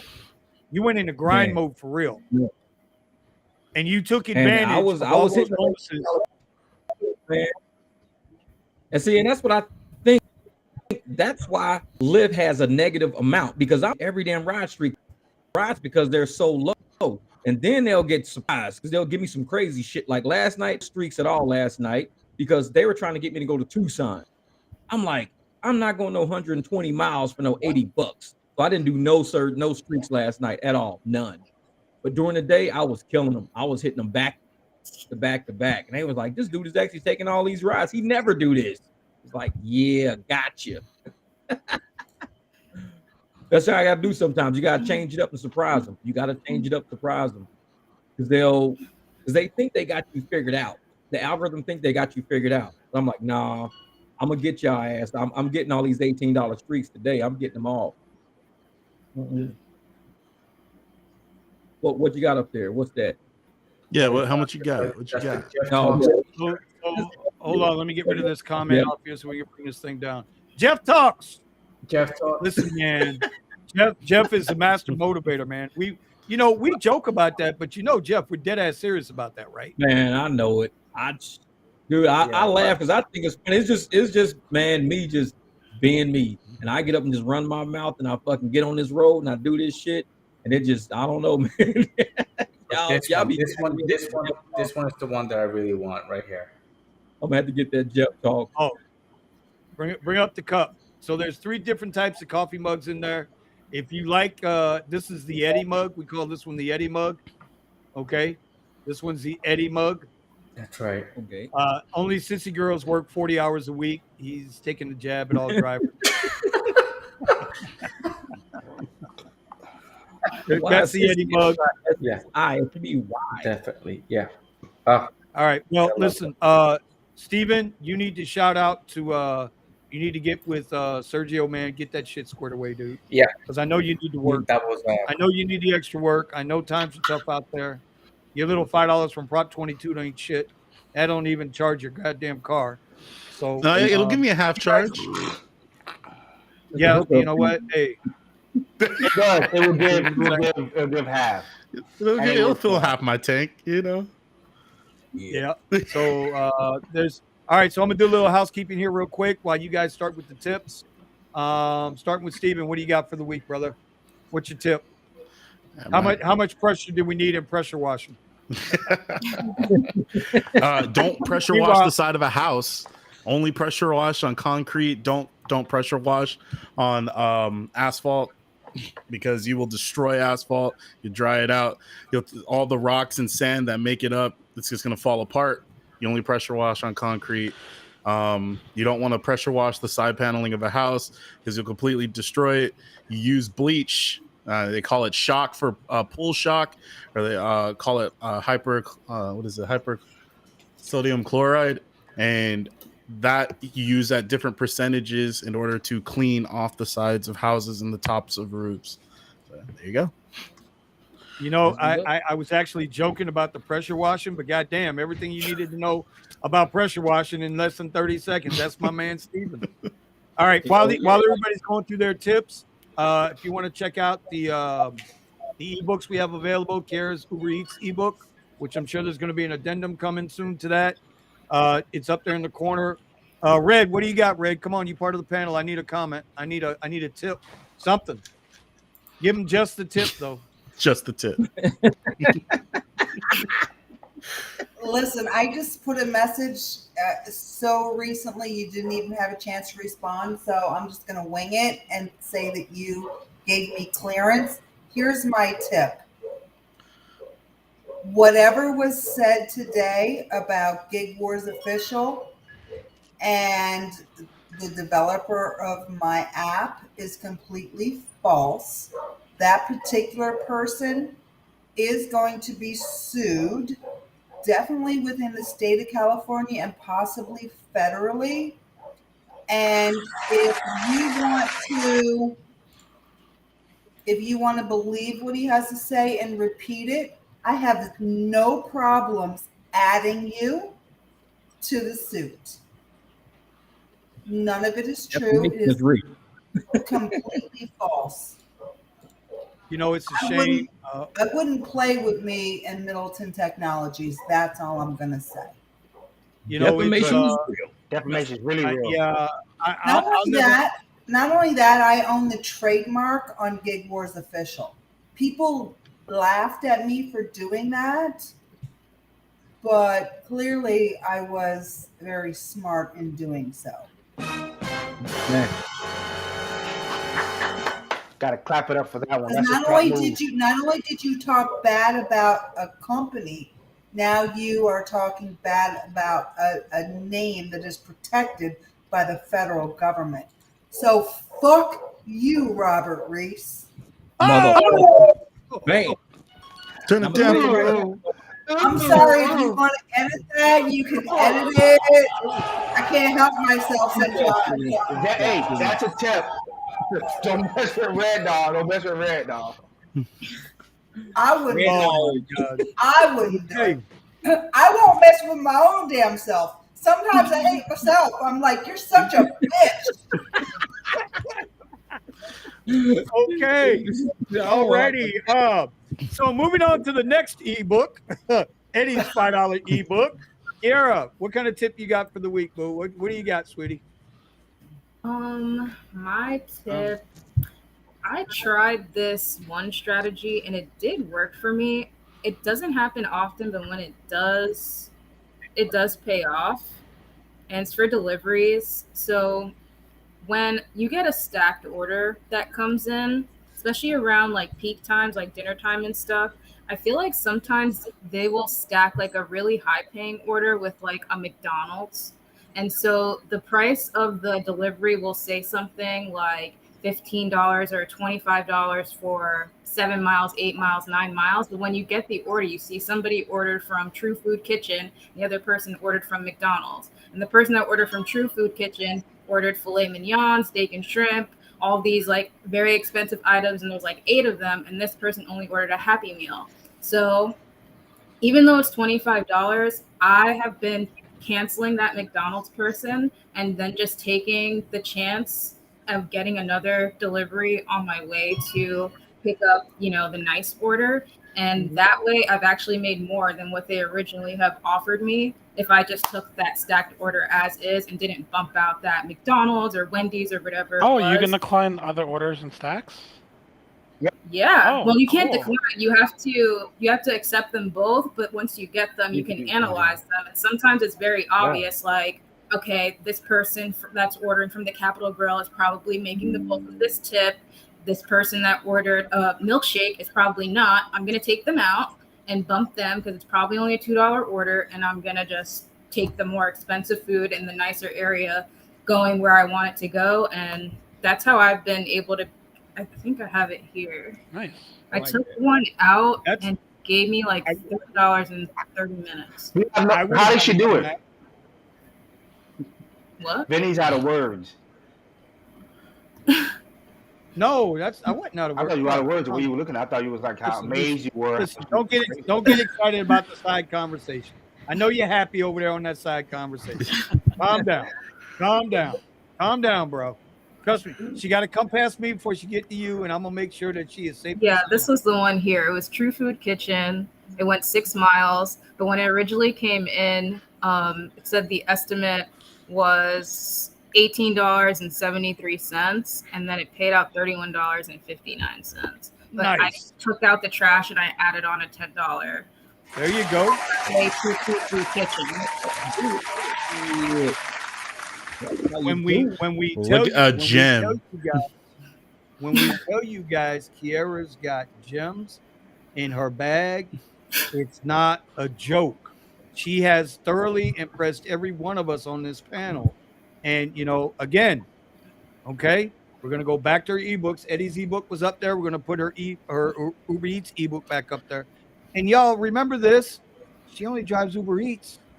Imagine if she was doing some of the other ones too. Yeah, I mean, I'm just saying, bro. My man Thomas Lau went to Ecuador off of Kiki's ebook, and he'll tell you that himself. You got to remember that. So anyway, all right. Next up is my man Jeff. I got to find Jeff's link again. Go ahead, Jeff. What's your tip of the week, brother? Oh, tip of the week. All because, a lot of us drivers, we don't have Lux anymore. So now we're forced to drive a lower tier. But this is how I'm irritating the hell out of them. What you got to do is don't start off a street with a long ride. Don't do that. Start off a street with a short ride, because I figured out what they're doing. They're trying to push you to take the long ride so you don't get 2 streaks an hour. I was getting 2 streaks per hour, making $36 in streaks, and I was getting 4 rides in that hour. So I would take short ride, short ride, short ride, short ride. That 4th ride would start a new streak. So had I took a long ride in the beginning, I would have not gotten $36 worth of streaks in that 1 hour. I would only got $18 of streaks in that hour. Pick out the long ride. Do not start a streak with a long ride. Take your chances on just bypass. It might look good. It might be $16 for 16 miles. You might be like, but if I just hurry up and get like a 4-mile ride, start my streak, I can get a few of those. Always start off your streak with a short ride, especially if it's early in the hour. Like if it's, 302, 303, start it out early. If you're at the end of the hour, like, 350, take whatever you can get. Because at that point, the hour's over. You ain't going to be able to do it. But if you're in the beginning of that hour, pick out all those long rides. Because like I said, I was killing yesterday. I made about 4 or 5 hours of driving, almost $300. I was just doing like streaks. That was it. I was picking out all long rides, doing nothing but short rides. That was it. Now I was like, that's how I got to do it now. I got to play them like that because Lux is not on my app no more. So I'm doing Lyft, and I'm super strategic with making sure I get as much free money as I can get. If it ain't no free money, my app ain't on. Just don't do it like that. Hey, I mean, you ain't wrong, brother. You're not wrong for that, dude. You're not wrong for that. All right, in the upper left-hand corner, I got the Gig Wars merch app up. And I don't know if Tony's seen my answer to his question. His question was, will Brandon be getting a pizza sponsorship? And I said, hell no, because Brandon is a big boy. That shit'll get expensive real quick. Get him Little Caesars. Get him Little Caesars, deep dish. We all should call Domino's corporate and be like, hey, wait. You guys are off your rocker. Listen, that's a staple. People are noticing that he likes pizza, and it's a thing. Now we want pizza. I mean, I'm in Chicago. It's like against the law to not like pizza. Hello. Wait a minute. That's pineapple. Ain't no way in hell.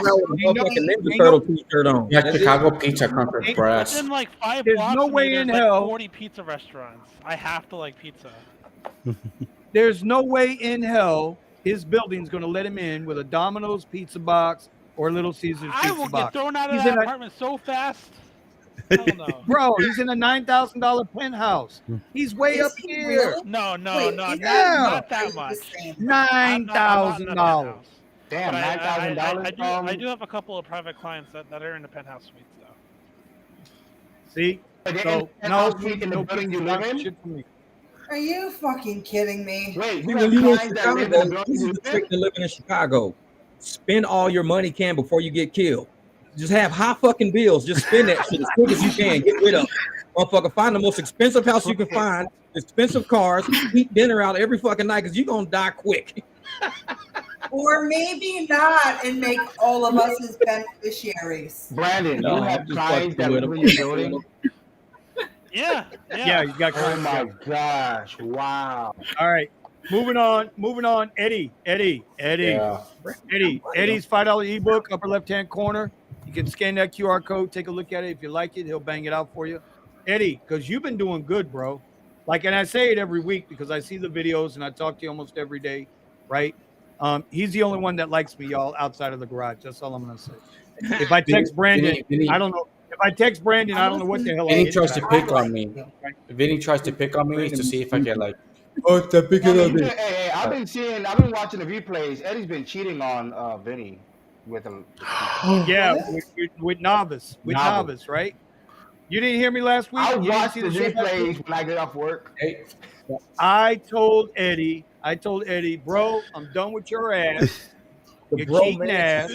You and Novice can have the show. I'm out. It was kind of over. It was kind of weird. All right, Eddie. What's your tip of the week? Eddie? Come on. Yeah. Hey, we always talk about the pivot. Stick to the pivot. And I don't know. Like right now, I'm doing more videos, and I'm putting little foamy things on my studio. Those backlights that I did, for which I actually did a review on these lights and putting them up and all that stuff. And I'm doing another one again with the foams. So keeping busy doing things. So I'm technically not taking a break, and I have a problem not waking up after 5 a.m. It sucks, and I can't sleep. It's 10:30 and I can't sleep, but it's because I'm so used to freaking driving. Well, you got to put in the work, bro. You Yeah. got to put in the work. All right. Back up, upper left-hand corner. King of all drivers. Come on, king of all drivers. What you got? What you got for us? And God damn it, don't make it an hour long. Since everyone's advertising theirs, I might as well start advertising mine. If you're in Chicago and you want to learn how to make the big boy bucks, no matter what ride type you do, send me a DM in Discord. I do a $100 private lesson. I will get you set up. I'll tell you exactly where to go, exactly where you need to be, what time you need to be there, what all the events are for the next couple of months. I guarantee you'll make at least double the amount of money you're making now. I have 11 people that have ordered my service, and they all went from making $1,500 to $2,000 a week to making $3,000 to $4,000 a week. But they're working ridiculous hours, but they're making that money now because I set them in the right direction. Anyway, besides that, for a tip,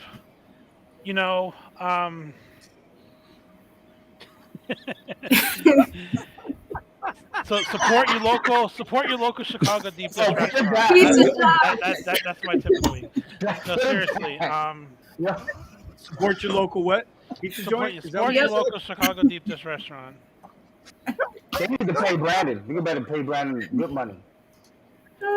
Anyway, no, seriously. The real tip though is that learn from us. Seriously, like a lot of you guys think I'm crazy, but you forget that like a lot of the things I do, I'm doing because I'm making sacrifices to find out different things. Like I'm not going in all these different vehicles just for the heck of it. I'm doing it because I'm running experiments, learning what works, what doesn't work, what gets me better tips, what doesn't. And out of all the vehicles I've had, as far as tips, aside from the Escalade, which is completely different, the vehicle that made me the most money was actually the Audi Q7, and I had it wrapped. I did spend $6,000 to get the vehicle wrapped, but within 6 months, I made $9,000 in just tips. So that's impressive. Just let that sink in. You can say that. Yeah, that's amazing. You don't even have to be an Audi Q7. It can be like a Tesla or something. Just like if you live in a big city, get your vehicle wrapped. People with what? People with like black. Get it wrapped. The original color of my Audi Q7 was silver. And then I had it wrapped matte black by this wrap detailer in Chicago, and he did my wheels, he deleted my chrome, he completely blacked the entire thing out. It's not even like a nice car like to Chicago standards, but because of the fact that it was such a unique color and no one else in the streets had an SUV that was wrapped like that, I multiple times a night I would get people like, "Oh man, I love your car, it's so nice." And then I even had some people like, "Hey man, I love your car, I see that you're a driver," and I give them my card like as I'm driving someone else because they're like, "Wow, this car's so unique." Like that, I'm going to an event somewhere. Can I get your card? And I got so much business from that. Right, you made a more basic thing like a rock star. Yeah, exactly. Well, yeah. So it's like what Jeff says, right? And you want to make your vehicle not necessarily stand out, but you want to make it different, memorable than everybody else's car. Right. I don't think memorable is the right word. I think you want to stand out, but that doesn't mean go put 28,000 strings of RGB. You want them to remember you, because if you're like everyone else here who has a Lexus ES or a Lincoln MKZ hybrid, they're not even going to consider to remember you, or not even consider to ask you for your business card. But if you got something that's unique, it doesn't even have to be high end. It can be medium tier, like what I had, and right away they're like, "Oh my god, I remember this guy." You know, Do and you know how many Kiki's so let dead. me ask you a question of the offside. Let me ask you an offside question of that. So you want your vehicle to stand out, right? Yeah. To your customers. Yes. For anything above But the you big, don't want your vehicle to stand out to the police. So like me, I just want to blend the fuck in. Yeah, but see, with blue hair. Listen, this is somebody with blue hair. I just want to blend the fuck in. So funny. Exactly. I Exactly. just want Funny to that you fuck in. mentioned the police. I just want to fit in where the fuck everybody else is fitting. Funny like, that you mentioned what the is that police with blue hair? because twice I got pulled over. That blue hair. Hey, you got that blue hair. Brandon, we got you. We can see it on my window. I just be trying to blend in. Listen, Cray Cray's got the right answer. Her name's red. Her hair's blue. I don't know where we're going next. Girl, like motherfucker, blue hair is you're not. Like decals for the window. Think about your life choices. What do you do? Rideshare Garage. All right, I set myself up for that. I set myself up for it. I own it. I am normal, Jeff. Fuck off. Emotional damage. Oh my God! Everybody got blue hair. You the bald headed motherfucker around here. You messed around and stepped into the garage, woman. You ain't. This ain't Dunkin' Donuts. This is a garage. You will get caught. We all been caught. We have all been caught. I opened the door. I asked for it, and I can hang with it. I'm good. Oh, and all right. Speaking of sponsorships, speaking of sponsorships, if I'm still, it's a 30-second tip, but let's go. If I'm still around next year, all I gotta say is this. Godiva. Oh, there you go. Godiva chocolate, and what was the cologne? Tom Jones. No. I'm saying Tom Ford. Listen. Ford. Tom Jones. Not the chocolate. Just look at the company name. Sounds like an R&B. I'm going to get them next year because I have their number for the top person in the country. Well, listen. When they come here next year, I'm going to ask them to sponsor us. Okay. Well, as long as it's us, then we'll promote them. Yes. Godiva is some good goddamn chocolate though. Fuck that. That's some good goddamn chocolate. That is good. The amount of stuff they gave me was ridiculous. I have like 50 of these. I can't. You have the little balls? I've been giving them away. All right, mail me one. Ron, we got to finish this up. Ron, it's 11:42, guys. I mean, we about to break 3 hours. Overtime, Vinny. We might go overtime, but okay, here we go. Oh my God! Real quick. Okay, can you guys? Is my mic good?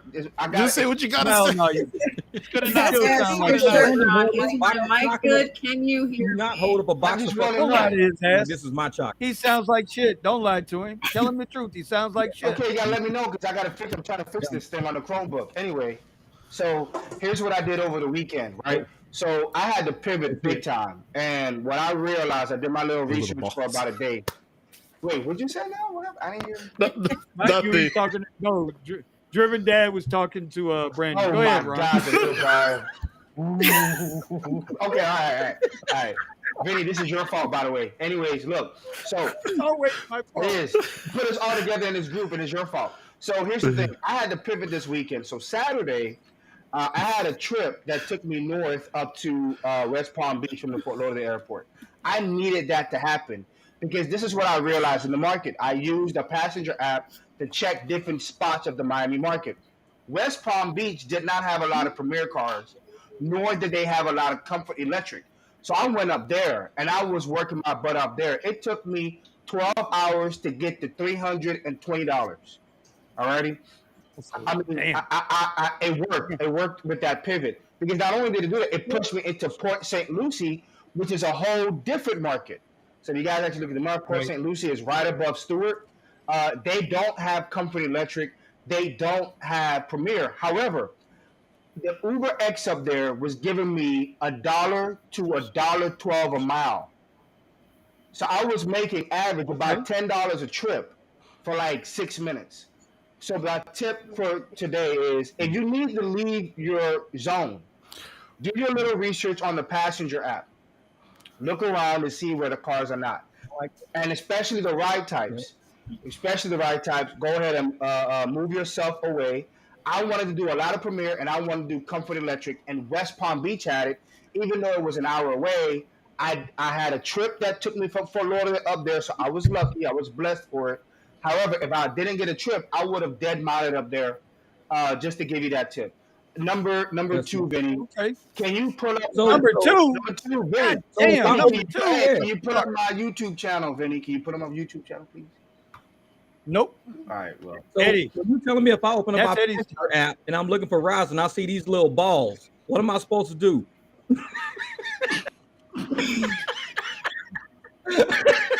I'm like, all I see is these little balls, man. Vinny, I need you to pull up my website for a reason. The YouTube channel. Where'd Vinny go? He's trying to himself. Those little balls. No, shit. Vinny had to time talking about your out. channel? That shit was crazy, man. Oh, that's Yeah, Are you talking about your channel? Can you put my YouTube channel up? Jeff, you done got me twice tonight, Jeff. That's twice you done put me in timeout. Vinny got it. What, the link or this? Show it on the screen? On the screen. Just show it on the screen.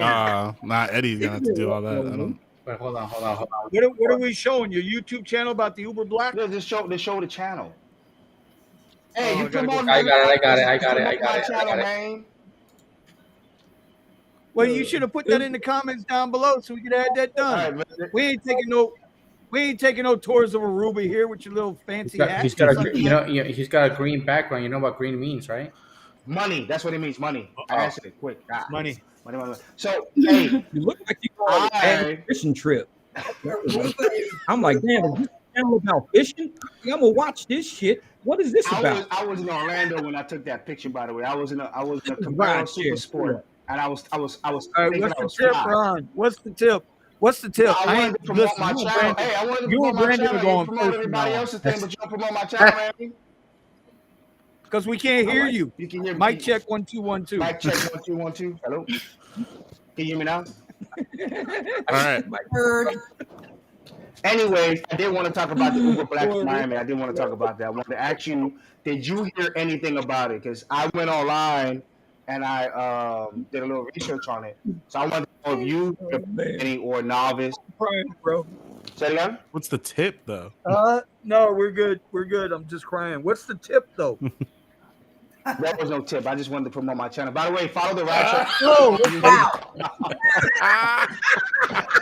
I'm trying to get subscribers. Hey, I've been putting out videos each and every day. Hey. All right, help a brother out. Hey, seriously though. Hey, y'all check out the Y'all check out the Rideshare Culture YouTube channel. I gotta admit, but straight up, I gotta admit, not only do I never get notified of his videos because he's got me blocked on him that I can't get notifications from his goddamn YouTube channel that he wants to come into the garage and promote, right? Wow. I go and I check everybody's channel every day. Everybody in this group, I go check their channel. So if I'm not getting notified, I can at least watch their videos. Mm-hmm. You know what I'm saying? Yep. And so I just want to put it out there. But Ron has more videos. You create a short. Until he gets a good microphone, though. I mean, listen, bro, we got to work on that audio. Okay, you just need your audio is. Would you like to go But bass you know what, Ron? Me neither. Come to our YouTube. You can come to our YouTube. How to develop a YouTube channel for rideshare drivers and gig workers. That class is currently being constructed, and it's a little more than we thought it was going to be. But Ron, you can get a discount code. Pay Eddie $20. That's your discount code. And Eddie's got a microphone. Every day, make a new video about some random shit like, would you like to go to Jamaica? Me neither. Please come watch my channel. See, those words go into the fucking algorithm. Just keep making. And then as soon as they start looking at Jamaica, my videos come up. That's true. Saskatchewan. Me neither. Please come watch my channel. Oh, God. He say some new shit every day. Nah. Would you like to go to Nantucket with me and my grandmother? Me neither, motherfucker. Please come watch my channel. You guys are supposed to see that. See? Man, you got Vinny red, Eddie. Eddie, you got Vinny very red. He's red in the face. Oh my god. Oh my god. I'm gonna fuck you up, Eddie. That's it, man. That's it. Just wait. I'm gonna tell you something, you motherfucker. I know how to fuck you up too. I need headshots. I need headshots. Oh god. Holy god, Eddie, you motherfucker.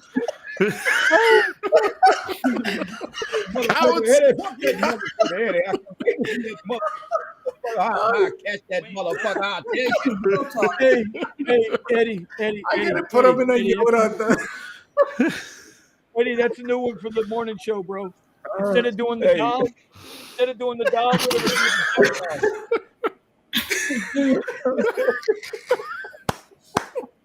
What are you even saying, Tony? I can't wait. You gotta say something after that. I'm getting. Hey man, don't stop hating on my boy Steven, man. Man, we gotta go, bro. We gotta go. That shit is We're gonna shut ridiculous. down this YouTube channel, hey man. Don't be talking about Target like that, all right? That motherfucker Don't said, talk Eddie about said, Target Eddie said, like Jeff, that. What? Eddie said, I got you. Be at peace with RideShare with Jeff the Bear. Man, fuck you, Eddie. Hold on. Somebody just did my background check. I just got notification. Oh, God. Only Only you can talk trash to make a difference. All right, y'all. Hey, that's it, man. I can't handle it no more. We got to go, bro. We got to go. This Wait, shit's off where's the rails. where's Eddie's tit? We didn't get no Eddie. Always Yep. Yep. Always Yeah. Tip already. See your pivots. Work on your pivots. When you ain't got nothing to do, just work on your pivots. That's it, bro. All right. Hey, look, we got to go. It's fucking 3 hours. I love y'all. I appreciate y'all on the panel. I appreciate everybody showing up on the channels tonight. Hope we didn't bore you too much. And at the end of the day, bro, do what you got to do because ain't nobody coming to save you. Can I just say? Ain't nobody coming to save you. Can I just say? I just got notification that Uber did a silent background check on me. No clue they were doing it. I just got it. That's how mine always come. I never get notified. I always get notified. I would love to have a background check. I know you would. Well, it's a good thing you came on tonight, and Sergio came on tonight too. So, man, I got a headache. Y'all got me crying so hard on this damn thing tonight, boy. Look at here. Doubt it. Making sure that driven that, yeah. I keep telling these guys to send me headshots so I can do the meme wars thing, and then everybody can laugh and be like, "Hey, put it on the shirt." Rainbow Bear, Jeff, RideShare Bear. The RideShare Bear. RideShare Nah, bro, The bear for back then. It could be like Smokey the Bear. With tips and advice. I take the motherfucker around the parked car. Give me a tip, goddammit. Like you a mean ass bear. No, we got to get one with Jeff. We got to get the Jeff Care Bear kicking the chicken nuggets. That's what we got to get. The Jeff Care Bear kicking the nuggets. We need Red smashing the Reese's peanut butter cup. Oh, shit. Hey, you should y'all make know, Bear right? You don't get kicked in the nuggets. Oh my gosh, that's good. That's real good. Oh, God. Yeah, it would be to you, Ron. We know you like them little balls. We'll be all right, though. All right, y'all. Hey, look, we're out of here, man. We're out of here. We got to go. All right, we'll see y'all next time.